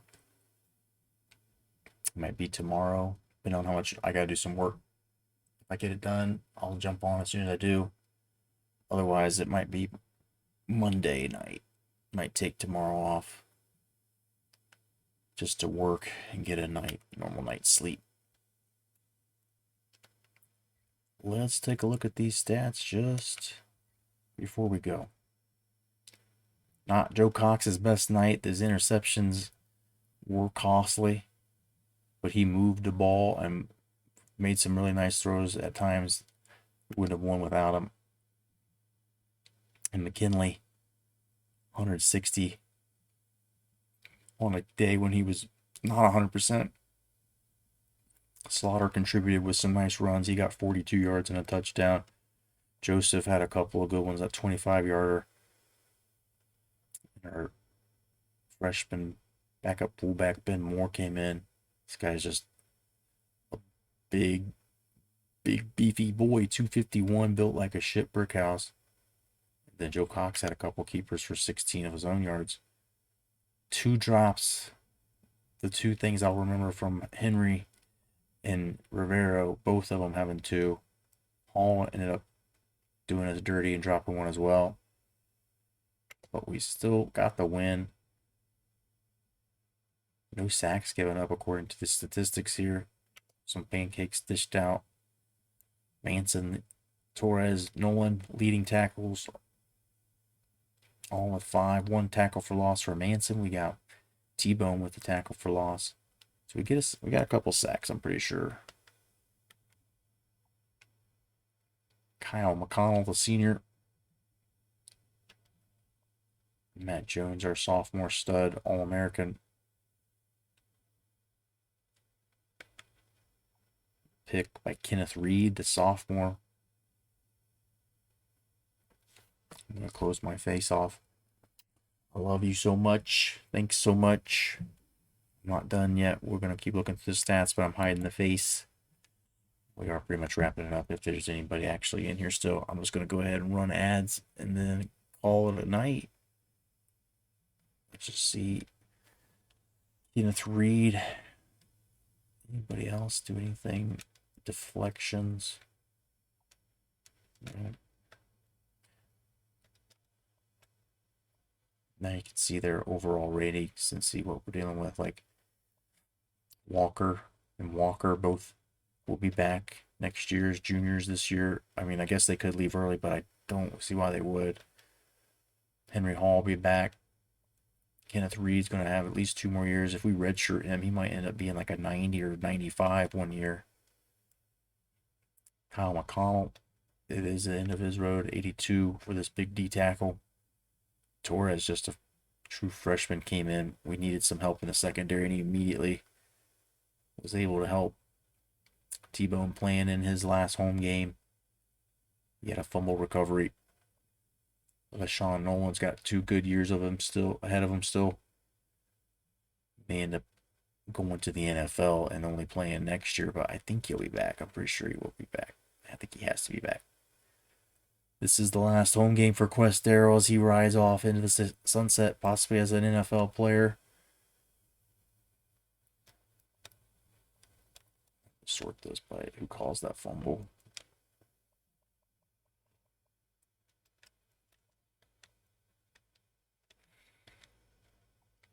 Chad Manson, of course, that's his last home game, senior day for him. Sophomore Tyler Davis right end. He'll be back. Isaac Morris, outside backer, will be back. I know he was getting in the game. Must have been a special teams tackle. But big kid, 255.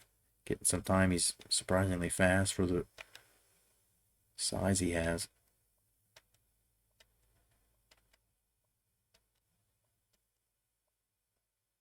Brandon Bradford, just a redshirt freshman.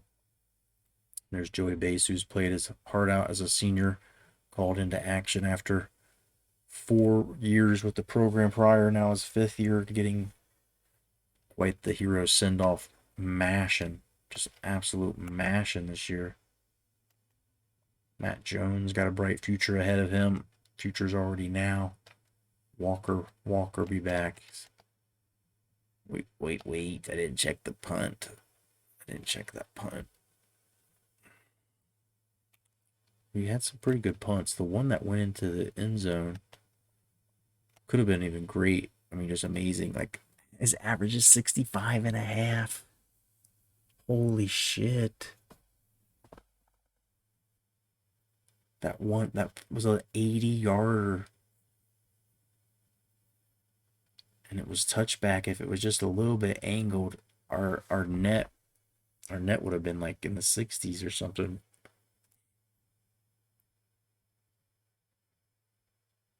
Probably would have been the 70s, actually. I don't know. I don't know about all that, but that's insane. Let me see it again.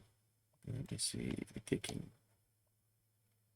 Our boy Carl Daniel, who we thought might have a chance at winning the Groza, I believe. We've been using Howard to do our kickoffs, trying to get him built up for next year. 2 touchbacks on his 5 kickoffs, so Carl Daniel's been our punter. He's just been fucking letting him rip. But we have another guy on the roster that is a punter. That I guess we'll actually have 2. We were just carrying one dude, and then he was doing them both. Anyway, we did it. It got a little dicey, but we did it. I'll see you real soon. Thanks so much.